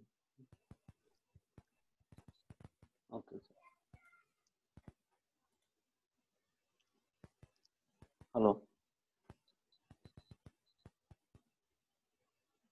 సార్, మీ వాయిస్ వినపట్లేదు, వాల్యూమ్ పెంచండి. Okay, okay. Shalom sir. Shalom sir. మొత్తం మీద నోవాహు గారు 951 సంవత్సరాలు బ్రతికినట్లేనా ఈ లెక్క ప్రకారం చూస్తే సార్? ఓకే. నోవాహు ఓడలో గడిపిన మరి 1 సంవత్సరంని ఆయన జీవిత కాలంలోకి లెక్కించవచ్చు కదా సార్? ఓకే, తొదరబ్బా సార్. అంతే సార్, 951 సంవత్సరాలు కదా సార్ మొత్తం? అదే సార్, అంటే ఆ 1 year ఎందుకు ఇంక్లూడ్ చేయలేదు అనేది మీ ప్రశ్న. అవును సార్. సార్ అదే. Okay sir. Okay, brother Chanderpaul is asking why won't we include that flood 1 year in his total number of years Noah lived? What is the reason? Is there any proper reason why the 1 year flooded 1 year is not counted for Noah's total years he lived? Because it is 950 it is mentioned. Total years of lived years is 950. Yes. What's the, is there anything special? Not counting. That is Okay. one first question, Rao. Yes. And Okay. brother Obadiah. షలోమ్ rabbi చౌవాటో. Shalom, Shabbat Tov. Sir నా question ఏంటంటే ఈ ఈ ఈ పరాస నుంచి మనం నేర్చుకోవాల్సినది ఏమిటి, అంటే ఏం గ్రహించవచ్చు మన యొక్క జీవితంలో మనం అన్వయించుకోవడానికి? కదా sir. Brother Obadiah is asking what moral or what is the lesson we learn from this Nohu Parasha as a whole. You want to know what is the Yes. What we lesson? learned? Yeah, what we learned from the whole parasha of the flood, or what exactly is? మీరు flood గురించిన అంశంలోనా అసలు మొత్తం ఈ నోహు పరాశ అంతట్లోనా? ఇప్పుడు class sir, ఇది కేవలం ఇప్పుడు class వరకు. Only in this class, Rao. In this class what we can learn from Okay, this yeah. class only, he is asking. Okay, I see. Okay. And another brother Manik Rao garu is there.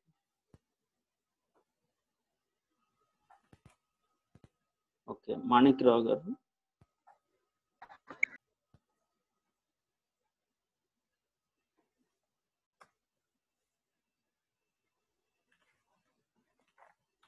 Hello, మీరే unmute చేయండి. Okay sir. Okay sir. Sir shalom sir. Shalom. First ఈ వారం అడగొచ్చు sir. స్పష్టంగా వినపడలేదు. Hello, cut అవుతుంది, break అవుతుంది. పోయిన వారం క్లాస్ లో ప్రశ్న ఈ వారం అడగచ్చు సార్. అవునండి. సార్ అది జలప్రలయం ద్వారాగా హషేం గారు సమస్త మానవాళ్ళని చంపివేయడం జరిగింది కదా సార్. అవును. మానవాళ్ళని, జీవం కలిగిన ప్రతి వాటిని సార్. అది అందులో జంతువులన్నిటిని కూడా చంపేయడం జరిగింది కదా సార్. సార్ అది మరి మనుషుల్లాగా జంతువులు హషేం గారికి విరుద్ధంగా ఏమీ చేయలేదు. అవి విగ్రహారాధన కానీ లేదంటే మానవత్వం కోల్పోవడం కానీ లేదు కదా. మరి వాటిని కూడా ఎందుకు చంపాల్సి వచ్చింది సార్? ఓకే, అనేది నా ప్రశ్న. అదే కదా సార్ మీ ప్రశ్న? అవును సార్, అదే నా ప్రశ్న. Okay, brother Manik Rao is asking, Rao, Yes. about Bereshith Parasha. Why Hashem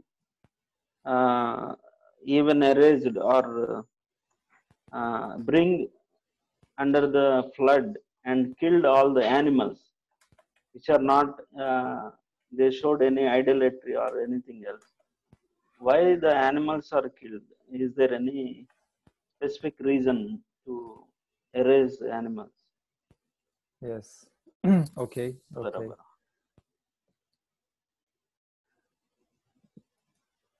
right. Okay. So first of all, let's start with the question of Chandra Polgaro.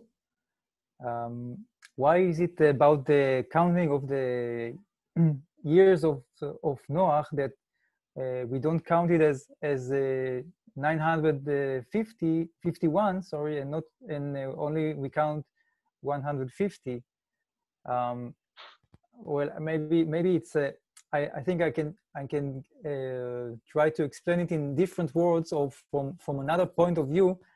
You know, sometimes there is a critic of the Torah from the non-orthodox, non-religious, like from secular scholars that are not religious, not religious Jews, and in many cases they tend to explain all these conflicts, all these contradictions by various different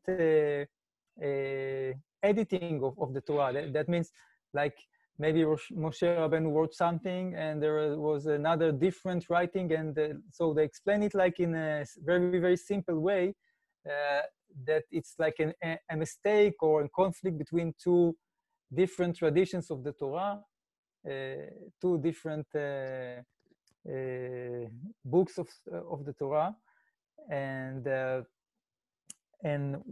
the important notion to know when one learns Torah is that we are not afraid of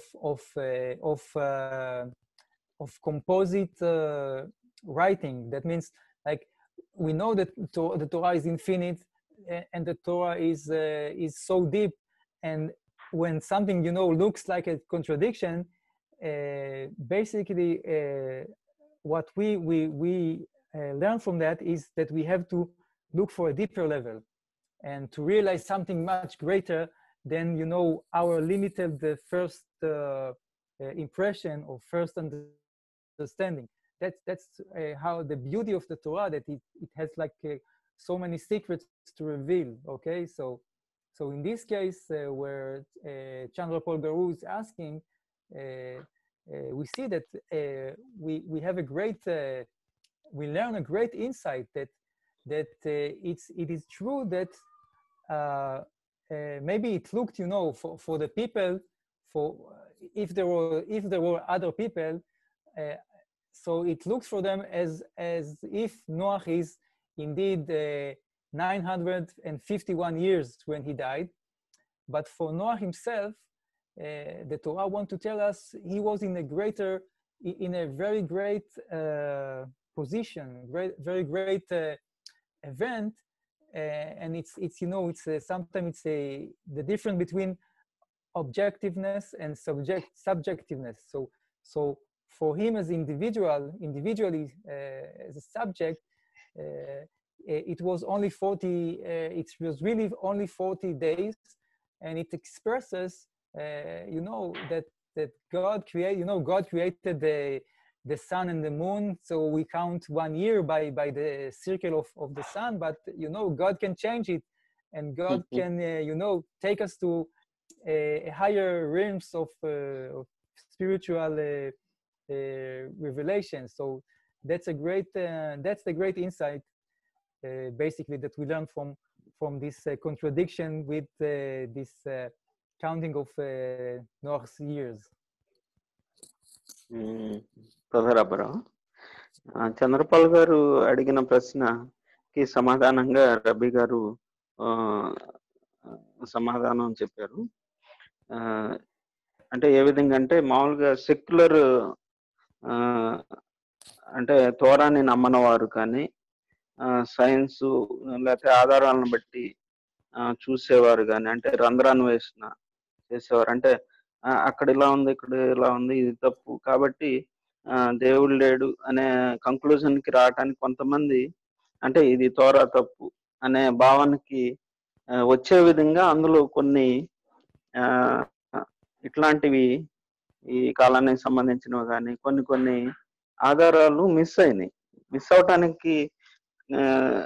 miss అవటం వల్ల ఏం చేస్తున్నారంటే, చాలా మంది ఇది ఇక్కడ లేదు కదా, ఇది అక్కడ లేదు కదా అని రుజువు చేయాలని ప్రయత్నిస్తున్నారు. వారికి ఉన్న మనస్తత్వాన్ని బట్టి, వారికి ఉన్న అవగాహనను బట్టి ఇక్కడ ఇది ఉంటే ఇది ఉండాలి అన్నట్లుగా వారు తోరాని ఆమోదించడానికి ప్రయత్నం చేస్తున్నారు, సైన్స్ ప్రకారం కానీ వాళ్ళకున్న ఆధారాలను బట్టి. కానీ ఇక్కడ తోరా అనే అంశము ప్రత్యేకమైన అంశంగా మనం చూడవలసి ఉన్నది. ఎందుకంటే తర్వాత జనరేషన్స్ లో కూడా కాలం, ఎందుకంటే సూర్య చంద్రుల నక్షత్రాలను సృజించిన కాలాన్ని సృజించిన అషయంకి కొన్ని అతీతంగా చేసే ఆ పవరు లేకపోతే అట్లాంటి అద్భుతం అనేది ఉంటుంది అని తెలియజేయటానికే తేడాగా ఉన్నట్లుగా అక్కడ త్వరలో ప్రస్తావించినప్పటికీ మనం అర్థం చేసుకునే అంశం ఏంటంటే దేవునితో ఉన్నప్పుడు అది ఆత్మీయతతో కూడిన అంశం కాబట్టి ఆ ఆ ఆ కాలాన్ని లెక్కించకుండా 950 అని చెప్పడం జరిగింది. అయితే శారీరకమైన అంశాలను బట్టి చూస్తే ఆల్రెడీ తోరాలోనే చెప్పబడినట్లుగా 961 అనేది పెద్దలను బట్టి మోషే గారి ద్వారా తెలియపరచడం జరుగుతుంది. అంత మాత్రాన అంటే మనం ఆ అవగాహన వారికి వచ్చింది, అర్థమైంది, దాన్నే వారు వారి తరాలకి అందించడం జరుగుతుంది. కాబట్టి ఆ తోరా మీద ఆధారపడి అంటే దాన్ని ఆ ట్రెడిషన్ ని మోసే వారికేమో ఎటువంటి ఇబ్బంది లేదు. ఇప్పుడు 950 సంవత్సరాలు అనే రాసినప్పటికీ 951 అనేది అర్థం అవుతుంది అక్కడ అంశం ఏం జరిగిందో అనే పరిస్థితిని బట్టి. కాకపోతే కొంతమంది ఇప్పుడు ఆ 1 ఇయర్ ఎందుకు అనే అంశం దగ్గర ఇక్కడ తృణీకరించబడటం లేకపోతే త్వర ఇప్పుడున్న మానవాళికి సంబంధించిన సైన్స్ ఆధారాలని ఇవ్వలేకపోతుంది అని నమ్మించే ప్రయత్నం చేసేవారికి డెఫినెట్ గా అక్కడ బొక్కబోల పడతారు. ట్రెడిషన్ తో వచ్చేవారు డెఫినెట్ గా అది అవగాహన చేసుకుంటారు. ఇప్పటికీ మన దినం అంటే 24 గంటలు ప్లస్ ఇంకా గంటలు ఉన్నప్పటికీ మనం 24 గంటలే గడియారాలు పెట్టుకుంటున్నాం. అది కూడా ఒక చిన్న ఆధారంగా తీసుకోవచ్చు. 24 గంటల 6 నిమిషాలు అట్లా ఉంటుంది కాలం నిజానికి ఎగ్జాక్ట్ గా మీరు రాయదలుచుకుంటే. కానీ గడియారాలు అట్లా తయారు చేయట్లేదు మనం. అది కొంతవరకు ఆమోదయోగ్యంగా మనం దాన్ని ముందుకు తీసుకెళ్తున్నాం.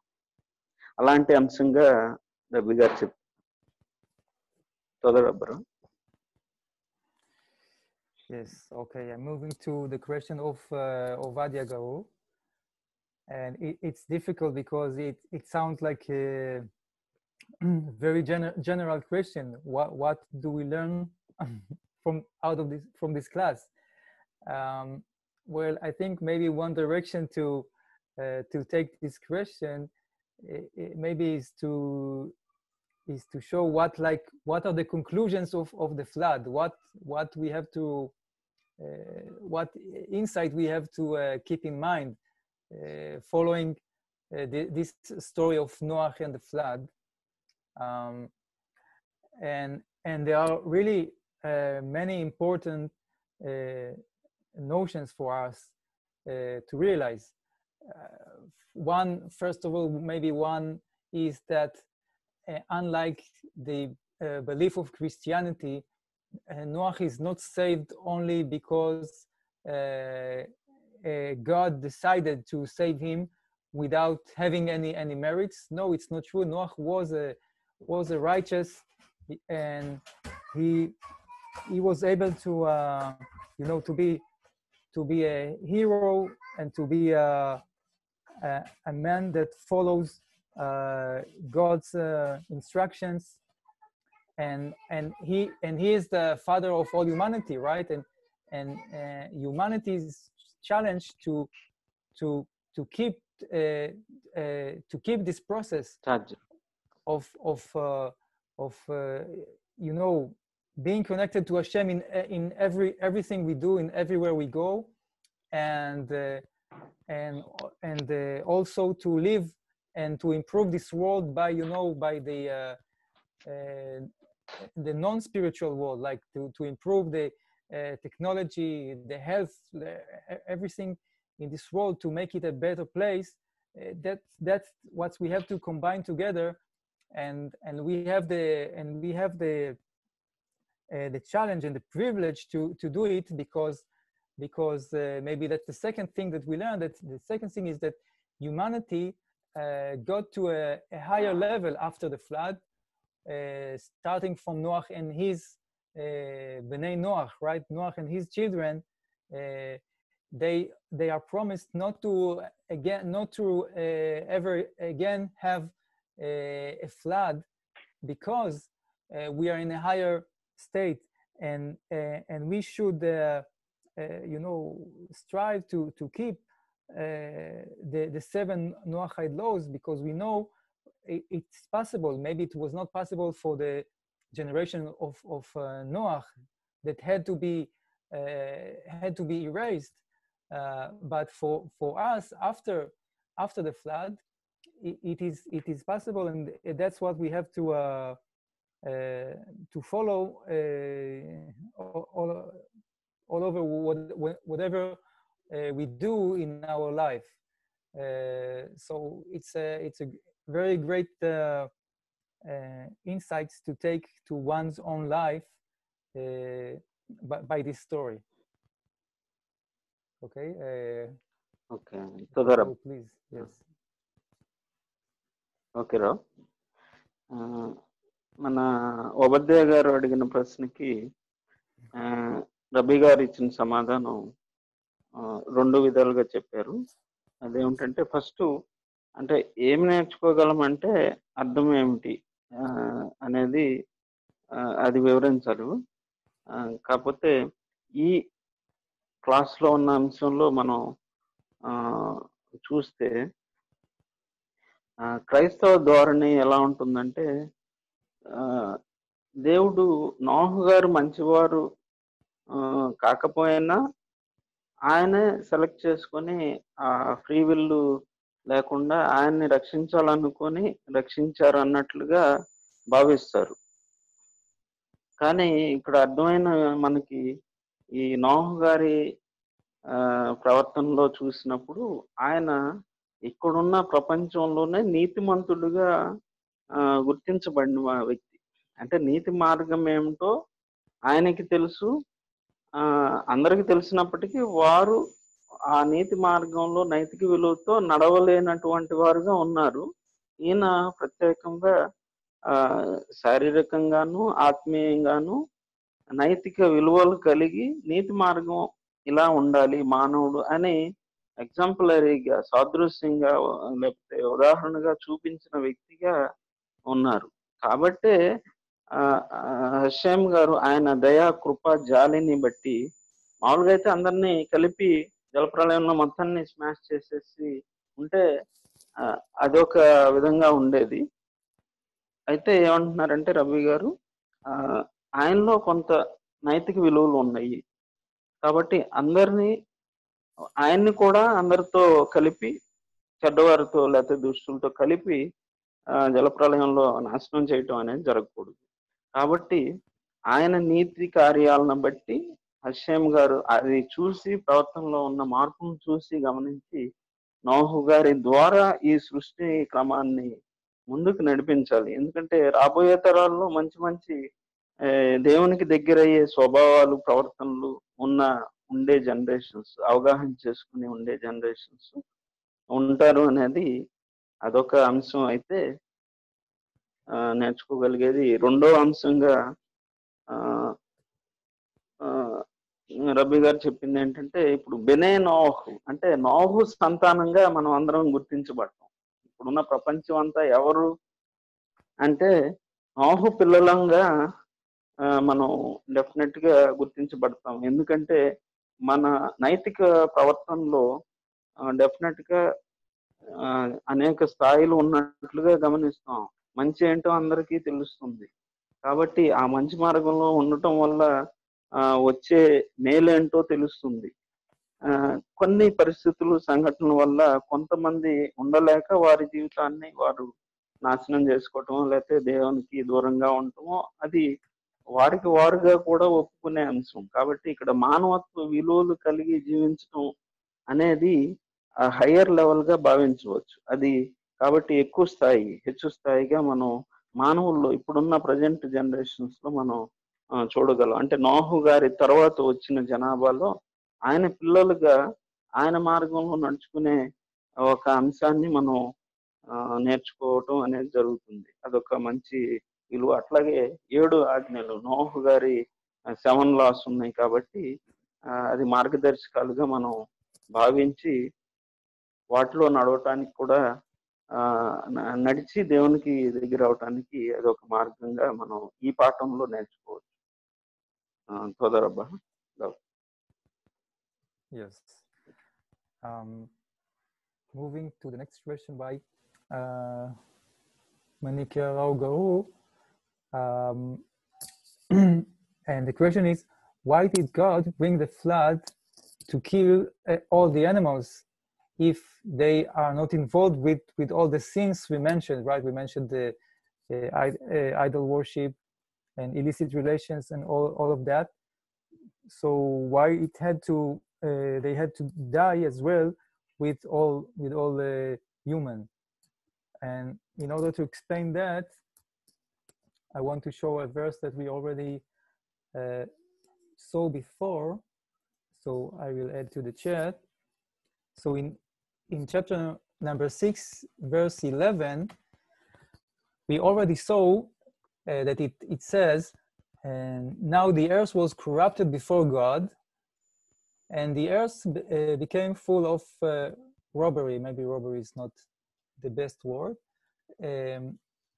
And so what happened is that everything just, man got corrupted. So you know that if man is corrupted, you know, the cats, they cannot save the situation. They cannot save and help in any way, you know, all the other animals, right? And furthermore, in the next verse, we see what happened. And God saw the earth, right in verse number 12, and God saw the earth, and behold it had become corrupted, for all flesh had corrupted its way on the earth. And Rashi keep with this expressing this unique idea. And Rashi tells us about this verse, for all flesh had corrupted, even cattle, beasts, and fowl would mate with those who were not of their own species, right? Okay, so it sounds like the illicit relations suddenly also applies to animals. It's very sounds very weird at first place. But I think the idea it comes to convey with this commentary is that you know, we consider man as the crown of creation, right? And he is the one who is responsible for making this world a righteous and a holy place. And the animals cannot do it, any other creature cannot do it instead of man. So if man gets corrupted, it has, you know, a direct influence. It's like it has an influence all over, and of the animals as well, right? And so although they are not to blame for anything that they initiate, but what can you do when it's the responsibility of man to repair the world, and he corrupts the world and also the animals? So they both have to be taken. I think that's the spiritual notion that we can take out of this commentary, that like man has the power to corrupt everything, and the animals, and that's the great uniqueness, that's the great merits of man as the first of creation, as the first class of creation. I hope it answers the question. Yes. Okay. Manikrao గారు అడిగిన ప్రశ్నకు సమాధానంగా, అంటే జంతువులని కూడా చంపటం ఎందుకు, అది అమానుషంగా ప్రవర్తించి ఉండవు కదా, అంటే విగ్రహారాధన అట్లాంటిది అవినీతి అలా చేయవు కదా అనే అంశంగా ప్రశ్నగా అడిగారు. అయితే రబ్బీ గారి సమాధానము రాశి గారి కామెంటరీ ద్వారా కూడా చెప్పారు, అనేక అంశాలు తీసుకొచ్చారు. అంటే మొదటిగా మనం అర్థం చేసుకుంటే, ఈ సృష్టి యావత్తంతా తానాకు ప్రకారము అర్థం చేసుకుంటే హషేం గారు ఎందుకు చేశారంటే, మానవుడు అనేవాడు కిరీటం లాంటి వారు. సృష్టికి కిరీటం ఎవరు అంటే జ్ఞానం ఉన్న మానవుడు ఒక కిరీటం లాంటి వాడు. ఆ సృష్టి క్రమంలో ఉన్నతమైన స్థానాన్ని మానవునికి ఇచ్చారు. ఇప్పటికీ ఎప్పటికీ ఎప్పటికైనా అర్థం చేసుకుంటే అదే జరుగుతుంది. అయితే సర్వ సృష్టి యావత్తు ఎందుకు చేశారు అంటే మానవాళి ఏలటానికి నువ్వు ఏళ్తావు అని అక్కడ కమాండ్మెంట్ కూడా కమాండ్ చేసినట్టుగా కూడా ఉంది. కాబట్టి ఆ సర్వ సృష్టి పక్షులు, జంతువులు, మొక్కలు అంతా దేనికోసం అంటే మానవుడు పూజించడానికే కానీ దాంతో జీవన విధానాలు మార్చుకోవడానికి లేకపోతే జీవనోపాధిగా ఉపయోగించుకోవడానికి వస్తువులు తయారు చేయడానికి అలా మనం అర్థం చేసుకోవచ్చు. అయితే ఆ ఇక్కడ ఉన్న పరిస్థితిని బట్టి 6వ అధ్యాయము 11వ వచనంలో చూస్తే భూలోకము దేవుని సన్నిధిని చెడిపోయి ఉండెను. అంటే దేవుని సన్నిధి అనేది భూలోకంలో ఉండేది. దాన్ని చెడగొట్టిన పాపానికి ఉంటున్న వ్యక్తులు ఎవరంటే మానవుడు. కాబట్టి సన్నిధిని చెడగొట్టారు. అది అక్కడ చెట్లు ఉన్న, జంతువులు ఉన్నా, ఏది ఉన్నా, సముద్రాలు ఉన్నా, ఏది ఉన్నప్పటికీ ఆయన సన్నిధిని చెడిపోయి ఉండెను భూలోకము. భూలోకము బలాత్కారంతో నిండి ఉండెను. అంటే దాన్ని దేవుడు సృష్టించిన యొక్క గోల్ అంటే దాని పర్పస్, సృష్టి యొక్క విధానం అది పోగొట్టుకోవటం, ఆ టేస్ట్, ఆ రుచిని కోల్పోవటం జరిగింది. భూలోకము దేవుని సన్నిధిని చెడిపోయి ఉండెను, భూలోకము బలాత్కారంతో నిండి ఉండెను. ఉండకూడని అంశం ఉన్నట్లుగా గమనిస్తాం. అట్లాగే దేవుడు భూలోకమును చూచినప్పుడు ఆయన ఎక్కడ మంచితనం ఉంది, నేను సృష్టించిన వాటికి దాని విలువలు తెలుసుకొని ప్రవర్తించిన విధానం ఏది ఎక్కడ ఉంది అని చూసినప్పుడు అది చెడిపోయి ఉండెను. అంత పొల్యూట్ అయిందిగా మనం భావించవచ్చు. కాబట్టి భూమి మీద సమస్త శరీరులు తమ మార్గమును చెరిపివేసుకునేది. అంటే మానవుల మార్గము చెరిపివేసుకోవటం అంటే మనం ఇట్లా కూడా ఆలోచించవచ్చు. అంటే జంతువులతో ఆ జాతికి, మానవ జాతికి సంబంధించని వేరే జంతువులతో కూడా సంభోగం లేకపోతే సెక్స్ లో పాల్గొనటం కానీ, వాటిని మలినపరచడం, లేకపోతే చెట్లకి పూజలు చేయటం, విగ్రహారాధన చేయటం, అట్లా దాని నుండి వచ్చిన ఆహార పదార్థాలను కానీ ఇటువంటి ప్రతి వస్తువుని విగ్రహారాధనకి నైవేద్యాలుగా చేయటం వల్ల, అట్లాంటి పరిస్థితులు చేయటం వల్ల అక్కడ దేవుని సన్నిధి, అసలు సృష్టించిన సృష్టికర్త యొక్క ఆ ఎస్సెన్స్ పోగొట్టడం జరిగింది. ఆ పర్పస్ కోల్పోవటం జరిగింది. అది ఎవరి వల్ల జరిగిందంటే మానవుడు ప్రవర్తించిన విధానం, తీరు, వాటితో ఆయన ఏ విధంగా ప్రవర్తించాడు, భూమితో ఎలా ప్రవర్తించాడు, చెట్లతో ఎలా ప్రవర్తించాడు, జంతువులతో ఎలా ప్రవర్తించాడు అనే దాన్ని బట్టి చూస్తే మొత్తం చెడిపోయిందిగా మనం చూస్తున్నాం. కాబట్టి అది హషేమ్ గారు కూడా చూసి ఓకే వీటన్నిటిని మనం ఈ సృష్టి యావత్తుని నాశనం చేయాలి అనే ఉద్దేశం అక్కడ కనపడుతుంది. లేకపోతే అది ఆహారంగా, జీవాహారంగా మనకి ఇచ్చిన, మనం ఏలండి, మీరు ఏలండి అని ఇచ్చిన సముద్రాలు, చేపలు, వృక్షాలు, జంతువులు, అన్ని పక్షులు, వాటిని మనం చక్కగా వినియోగించుకునే విధంగా ఇచ్చిన వాటిని మానవ ప్రవర్తన లేకపోతే అతనికి ఉన్న ఆలోచనను బట్టి దాన్ని విగ్రహారాధనకు గురి చేయటమో, లేకపోతే అనైతికంగా ప్రవర్తించి యానిమల్ సెక్స్, జంతువుల్ని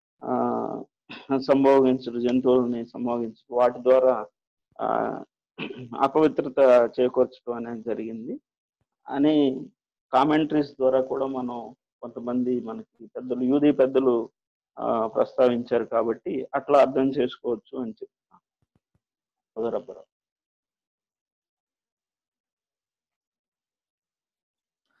Okay. Let's see, maybe just another comment about the question of Ovadia Garu about what we take, what we learn from this class, since it's a general question. So I think another thing, another aspect is to see that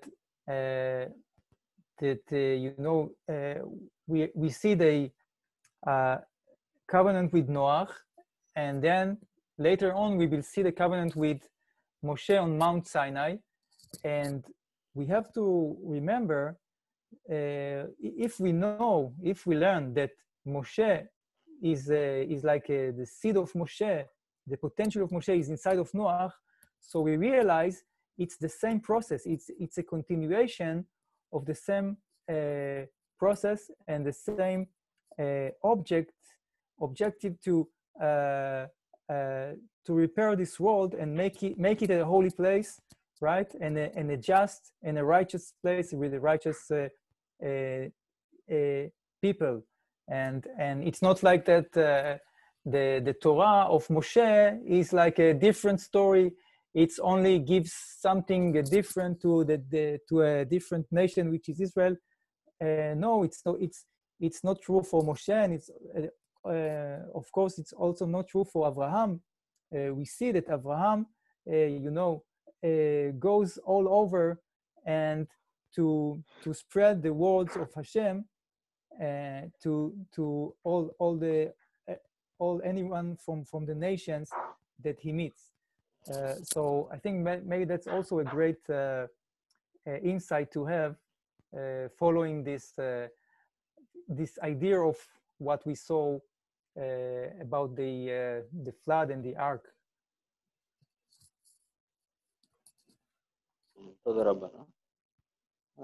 అట్లాగే మనకి మళ్ళీ వబద్య గారి ప్రశ్న అంటే అది సాధారణంగా general గా ఉంది అని చెప్తున్నారు. అయినప్పటికీ కొంత దాని గురించి సమాధానము చెప్పారు. అంటే ఏం నేర్చుకోవచ్చు అనే అంశం మాట్లాడినప్పుడు మనం నోహు గారు 7 ఆజ్ఞలు, అట్లాగే మోషే గారి 613 ఆజ్ఞలు నిబంధనకి కూడింది, నిబంధనకి సంబంధించింది. అంటే ఇరువురి మధ్య అంటే నెరవేర్చవలసిన బాధ్యత అనేది ఆ నిబంధన ద్వారా తెలుసుకుంటాం. నోహు గారి 7 ఆజ్ఞల్లోనూ అట్లాగే మోషే గారి 613 ఆజ్ఞలు చేస్తాము అని ఇష్టపడి దేవునితో సాంగత్యం ఆ సంబంధాన్ని కోరుకొని మేము తూచా తప్పకుండా పాటిస్తాము అని ఇరు వర్గాలు ఇరువైపులా దాన్ని ఆమోదించడం జరగటం వల్ల ఈ 2 నిబంధనలు తెలుసుకున్నాం. అయితే చాలా మంది కొంతమంది ఎలా ఆలోచిస్తారంటే నోహు గారి 7 ఆజ్ఞలకి సంబంధించిన అంశాలు తక్కువగాను, లేకపోతే మోషే గారి ఆజ్ఞలు ఒక దేశాన్ని వేరుపరిచిన విధానంలో చూస్తూ ఉంటారు. అంటే ఇశ్రాయేలుకి అత్యంత గౌరవం ఆపాదించడం వల్ల, లేకపోతే అది మిగతా దేశాలని దూరపరిచినట్లుగా భావిస్తారు. కానీ ఇక్కడ అర్థం చేసుకోవాల్సింది ఏమిటంటే నోహు వారి నుండే అక్కడ విత్తనం పడి తర్వాత అబ్రహాం గారు, తర్వాత మోషే గారు రావటం జరిగింది. ఆ ప్రణాళికలోనే మానవత్వ విలువల్ని పెంపొందించుకోవడం జరిగింది, అభివృద్ధి పరచుకోవడం జరిగింది. దాని ద్వారా వచ్చిన ఫలితం ఏమంటే దేవునికి దగ్గర అవడం జరిగింది. ఈ జర్నీలో నోహు గారి నీతిమంతునిగా ఉండటం అనే అంశం నుండి మొదలయ్యి ఎక్కడికి ఎండ్ అయిందంటే దేవునితో సాంగత్యం చేసే అంత లెవెల్కి ఎదగటం అనేది జరిగింది సార్ అప్పుడున్న మానవాళి. అదే అబ్రహాం గారు కూడా అట్లాగే మోషే గారి ద్వారా. అంటే సపరేట్ చేయటం కాదు ఇక్కడ మనం చూడవలసింది. నోహు గారి స్థాయి నుండి చిన్నగా వారి సంతానం చేయవలసిన పనులు ఏమిటి అంటే హషేం గారి చిత్తాన్ని నెరవేర్చడమే. హషేం గారు ఏం చెప్తున్నారు అనేది తెలుసుకొని నోహు 7 ఆజ్ఞలతో పాటిస్తూ నీతిమంతునిగా జీవిస్తూ తర్వాత లెవెల్స్ లో ఇశ్రాయేలుతో అంటుకట్టబడటం అనేది ఆ బాధ్యతను తీసుకునే అంత స్థాయి సామర్థ్యం పెంపొందించుకోవాలి అనేది ఇక్కడ సందేశంగా మనం గమనించవచ్చు. సర్వమానవాళి దేవునికి ఇష్టమైన బిడ్డలుగా ఉండటం అంటే ఏమిటి క్రైటీరియా అనేది తెలుసుకోవాలంటే మానవుడి స్థాయి నుండి సబ్జెక్టు ఆబ్జెక్ట్ అని కూడా చెప్పడం జరిగింది రబ్బీ గారు. అంటే శారీరకం ఉన్న ఆత్మీయతలలో ఉన్న స్థాయిలను బట్టి పెంపొందించుకుంటూ దేవునికి హషేం గారికి దగ్గర అవ్వాలనే నేర్చుకోవాలి. కానీ ఈ నోహు ఆజ్ఞలు వేరు, మోషే గారి నిబంధన వేరు అని అట్లా సపరేట్ చేసి దేశాలని విభజించి మనుషుల్ని విభజించే ఆ ప్రయత్నం మనం విరమించుకోవడం మంచిది. ఎందుకంటే అలాంటిది ఏమీ లేదు ఈ అంశంలో. ఎవరు దగ్గరగా ఉంటారు హషేంకి, ఏ విధంగా మన పితరుల నుండి తెలుసుకొని మన తరతరాలు ఎలా నడవాలి అనేది ఇక్కడ మంచి పాఠంగా గుర్తించాలని రబ్బీ గారు చెప్పారు. Yes. Okay. Maybe one last notion before in order to conclude the class and the story of the flood is about maybe the major event, the ending event after the flood, which is of course what we started celebrating just in the last years, what we call Chag HaEnoshut, right? We have let's share with you this verse in chapter number 8, verse number 14. We see, and in the second month, on the 27th day of the month, the earth was dry. And this is where the maybe the most festive revelation of God after the ark landed on the land, on the ground. And we see on the next verses that God spoke to Noah and told him to leave the ark with his wife and family, and to basically to be responsible of all the animals, of all the creation after the flood. And just another thing, maybe Yaakov Garu can translate, and we see what additional similarity is here to the giving of the Torah on Mount Sinai. Okay.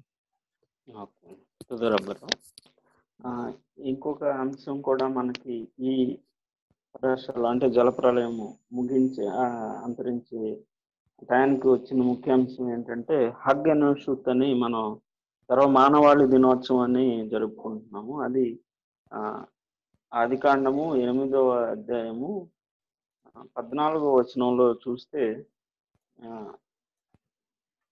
2వ నెల 27వ దినమున భూమి ఎండి ఉండెను.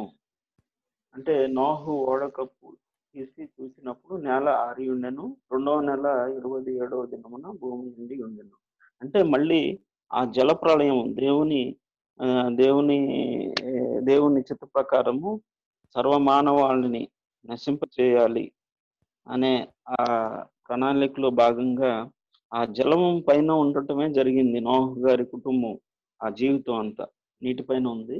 అయితే మళ్ళీ ఈ భూలోకానికి లేకపోతే భూమి మీదకి ఆరిన నేల మీదకి జీవన విధానము ఎంటర్ అయిన రోజు ఏది అంటే 27వ దినము. కాబట్టి అది దాన్నే మనం హగ్ ఎనోషుత్ సర్వమానవాళి దినోత్సవంగా last year జరుపుకున్నాము.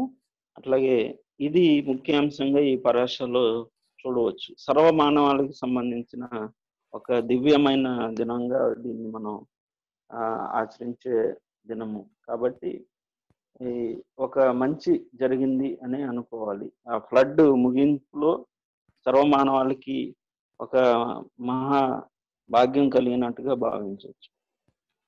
Okay, తోదరబరా. Yes, so you know, after Moshe received the Torah on Mount Sinai, that's where we celebrate the festival of Shavuot, right? The holiday of giving of the Torah. And in the Torah, when we read the Ten Commandments and the giving of the Torah, the right next thing afterwards comes the commandment of building an altar and bring offerings to Hashem. It's like the consecutive command. And here it's very interesting to see the similarity that after Noah comes with the covenant of God, with the 7 Noahide commandments, it's quite similarly, we see in chapter 8, verse number 20, and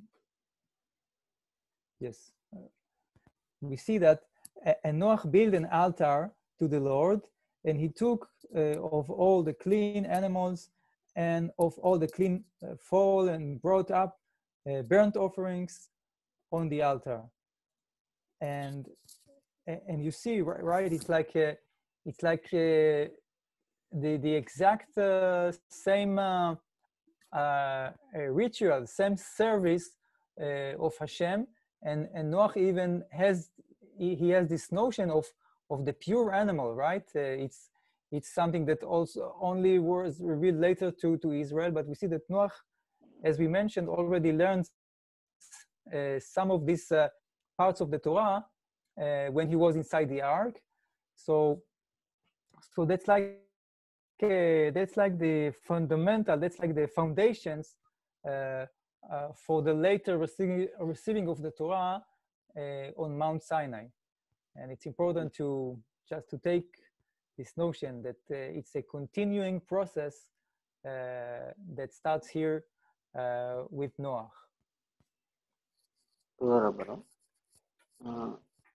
ఇంకొక సారూప్యం లేకపోతే పోలికను కూడా రబ్బీ గారు చెప్తున్నారు. ఇదేంటంటే నోహు గారి కాలంలో హగ్గనోషూత్ అనే దినోత్సవం ఎంత ప్రాముఖ్యమైందో, మోషే గారు సీనాయి కొండ మీద తోరా గ్రంథాన్ని స్వీకరించి అది తీసుకొచ్చినప్పుడు షవ్వోత్ అనే పండుగను కూడా జరిపించుకుంటాం, వారముల పండుగ.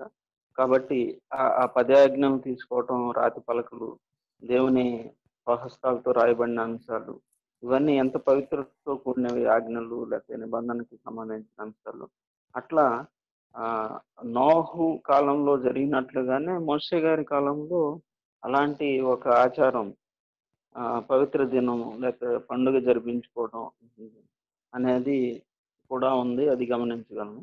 అట్లాగే ఇంకొక సారూప్యత లేకపోతే పోలిక రబ్బీ గారు చెప్పేది ఏమిటంటే, అధ్యాయం 8లో 20వ వచనం చూస్తే, అప్పుడు నోహు హషేంకు బలిపీఠం కట్టి పవిత్ర పశువులన్నిటిలోనూ పవిత్ర పక్షులన్నిటిలోనూ కొన్ని తీసుకొని ఆ పీఠం మీద దహన బలి అర్పించెను. అప్పుడు హషేము ఇంపైన సువాసన నాగ్రాణించి, ఇక మీదట నరులను బట్టి భూమిని మరలా సిద్ధించును. ఎందుకనగా నరుల హృదయాలోచన వారి బాల్యం నుండి చెడ్డది అని చెప్తున్నారు. అంటే ఇక్కడ మనం అర్థం చేసుకోవాల్సింది ఏమిటంటే, పవిత్ర జంతువులు, ఆ ఓడలో ప్రయాణించిన జంతువులు, నోహు గారు ఈ నేల ఆరిన తర్వాత ఏం చేశారంటే, హషేమ్ గారి బలిపీఠం కట్టి పూర్వ దినాల్లో ఎట్లా హషేమ్ గారిని ప్రార్థించేవారు, అర్పణలు అర్పించేవారు, ఆయనకి ఇంపైన సువాసన గల అర్పణలు ఎలా అర్పించారో ఆ పరిస్థితుల్లో నోహు గారు అర్పించడం జరిగింది. పవిత్రమైన జంతువుల్ని అర్పించడం జరిగింది. అంటే అది దేనికి సాదృశ్యం అంటే, రాబోయే తరాల్లో ఇశ్రాయేలీలు ఆ పవిత్ర జంతువులు పవిత్రతతో కూడి ఉంటారు, ప్రతిష్ఠిత జనాంగంగా ఉంటారు, పవిత్రమైన ఆహారం తింటారు, దేవునికి ఇష్టమైన పనులు చేసే వారికి ఆజ్ఞలు నిబంధనలు ఇవ్వటం జరిగింది. మిగతా జనము అంటే అంత పవిత్రతతో ఉండలేని వారు మిగతా అన్యజనులుగా ఉండటం, అట్లా నోహీలుగా ఉండే అవకాశం కూడా ఉంది. కాబట్టి అది ముందు చూపుతో జరిగిన ఒక ప్రాసెస్ అంటారు దీన్ని, విధానంలో జరిగిన అంశం. కాబట్టి నోహు గారి నుండే ఆ విత్తనం అనేది పెరుగుతూ వస్తుంది, ఆ క్రమము వస్తుంది, సాంప్రదాయబద్ధంగా ఉంటుంది. పవిత్రత అంటే ఏమిటి, దేవునికి దగ్గర అవడం అంటే ఏమిటి అని మోషే గారి ద్వారా తర్వాత ఇశ్రాయేల్ జనాంగంగా, ప్రతిష్ఠిత జనాంగంగా ఈ ఆచారాలు వ్యవహారాలన్నీ రావడం జరిగింది అని సోదరబ్బరు. Okay, תודה רבה יעקב גרור, תודה רבה all. I want to finish with the wish that we will have the merit together to continue the heritage of Noah and the heritage of Moshe. And this week, we will mark the 9th of the month of Av with the fast, and I wish that we will not have to mark it by fast anymore, and we will have the privilege to build an altar as Noah built and as Moshe built, and to bring all the great divine values of Hashem to all around the world. Toda Rabba. Toda Rabba. చివరిగా మనని రబీ గారు wish చేస్తున్నారు. అంటే ఇప్పుడు రాబోయే 9th అవ్వు మనకి బుధవారం మొదలవుతుంది కాబట్టి ఆ ఉపవాస దినం మనకి ముందు ఈ నోహు గారి జలప్రలయం తర్వాత జరిగిన ఒక బలిపీఠంగా పవిత్రమైన దేవునికి ఇష్టమైన సువాసన కలిగి ఇంపైన వస్తువులు అర్పించి అర్పణగా ఉండాలని, సంతోషకరమైన దినాలుగా ఉండాలని ఆయన కోరుతున్నారు. ఇంకా రాబోయే వారాల్లో మంచి తోరా జ్ఞానాన్ని, అట్లాగే తానాక్లో అనేక అంశాలని మనం అధ్యయనం చేసే ఆ సమయాన్ని మనకి హషేం గారు ఇస్తారని భావిస్తున్నారు. అట్లాగే అందరికీ సోదరబ్బా చెప్తున్నారు. చివరిగా ఏఆర్ మోహన్ గారికి ప్రశ్న ఉన్నట్లుంది, ఒకసారి అన్మ్యూట్ చేస్తే వారిని. Rav, there is a question from A.R. Mohan, I think. Shalom, sir. Shalom, sir. Shalom, Yaakov here. Yes, sir. Okay. Sir, నా డౌట్ ఏంటంటే అప్పటికి యూదియా క్యాలెండర్ ఉందా? ఓకే. హలో. అంటే ఇక్కడ మనకి 7వ అధ్యాయము 11వ వచనంలో 7వ అధ్యాయం 11లో నోవాహు వయసు యొక్క 600 సంవత్సరం 2వ నెల 17వ దినం. ఇక్కడ మన ముగింపు వచ్చేసరికి 8వ అధ్యాయము 13లో నోవాహు యొక్క 601వ సంవత్సరం మొదటి నెల. అనగా నా డౌట్ ఏంటంటే, మరి ఇప్పుడు మనం హ్యూమానిటీ డే అని 2వ నెల 27ని చేస్తున్నాం. అది నోవాహు యొక్క వయసు యొక్క 2వ నెల 27 లేకపోతే క్యాలెండర్ ప్రకారం, యూదియా క్యాలెండర్ ప్రకారం 2వ నెల 27? ఎందుకంటే ఇప్పుడు మనం బర్త్ ఉందనుకోండి, ఇప్పుడు మన బర్త్డే డేట్ ప్రకారం చెప్తే 30 సంవత్సరాల ఈ జూలై కాబట్టి 2 నెలల 5 రోజులు అని చెప్పాం అనుకుందాం. అది నా వయసు, అంతేగాని ఇది 2020 జూలై 26 అనేటువంటి డేటు. కాబట్టి అది అసలు నోవాహుగా, మరి క్యాలెండర్ కోసం వచ్చేసరికి క్యాలెండర్ ప్రస్తావన అనేది నిర్గమకాండంలో నెలల్లో ఇది మీకు మొదటి నెల అనేటువంటిది అక్కడ ప్రారంభించబడుతున్నట్టుగా చూస్తున్నాం మనం. మరి ఇక్కడ యూదియా క్యాలెండర్ ఉందా? ఇది నోవాహు గారి వయసుతో క్యాలిక్యులేట్ చేసుకుంటే మనం 2వ నెల 27వ తేదీనే హ్యూమానిటీ డే అని ఎలా చేస్తాం? అది నా డౌట్ సార్. తోదారా బస్. అదే, అది నెక్స్ట్ వారం మనం కంటిన్యూ చేస్తారేమో అడుగుదాము ఒకసారి. Rav, there is a question from A.R. Mohan garu. Can you explain it now or in the next week you want? I think we can, if you can send me the question so we can start with it next week when the class begins. Yes, so Mohan garu is asking, he find the difference between Jewish calendar and celebrating the Humanity Day. His question is, based on what calculation? According to Jewish calendar or based on the age of Noah? We need to take that. What is, he want to clarification about that. There is a Jewish calendar which start with some, later on it was modified, of course. There are several changes are there in the calendar. But his question is, during Noah time, which calendar is following? Whether it is a Jewish calendar or something else is there to Okay. calculate these kind of dates, celebrate dates. Okay, sure. I see. So we can start with it on the beginning of next class. And, okay కుదరదు. yes.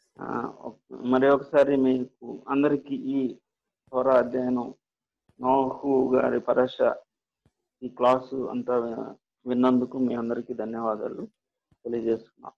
అట్లాగే ఈ క్లాస్ని మనం అకస్మాత్తుగా మరణించిన గమెరా హోషియా గారు యేసుపదం గారి కి అంకితంగా రబ్బీ గారు కూడా చెప్పడం జరిగింది. కాబట్టి రబ్బీ గారికి అట్లాగే మీరు మంచి ప్రశ్నలు అడిగిన మీకు అందరికీ తోదరబ్బా చెప్తూ షవ్వతో చెప్తూ ఈ క్లాస్ని ముగిస్తాం. తోదరబ్బారావు for wonderful message from you. Thank you so much. תודה רבה יעקב קרוב. תודה רבה everyone. תודה.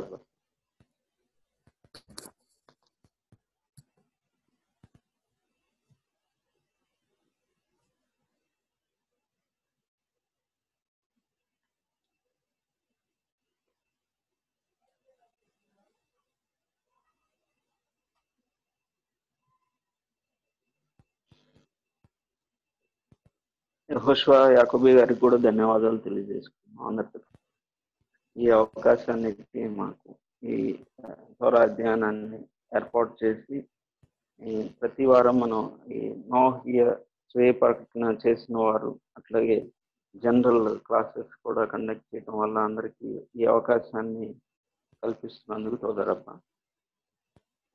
అట్లాగే హషేమ్ గారికి కూడా అందరం మనం రుణపడిన వారం అయి ఉన్నాము.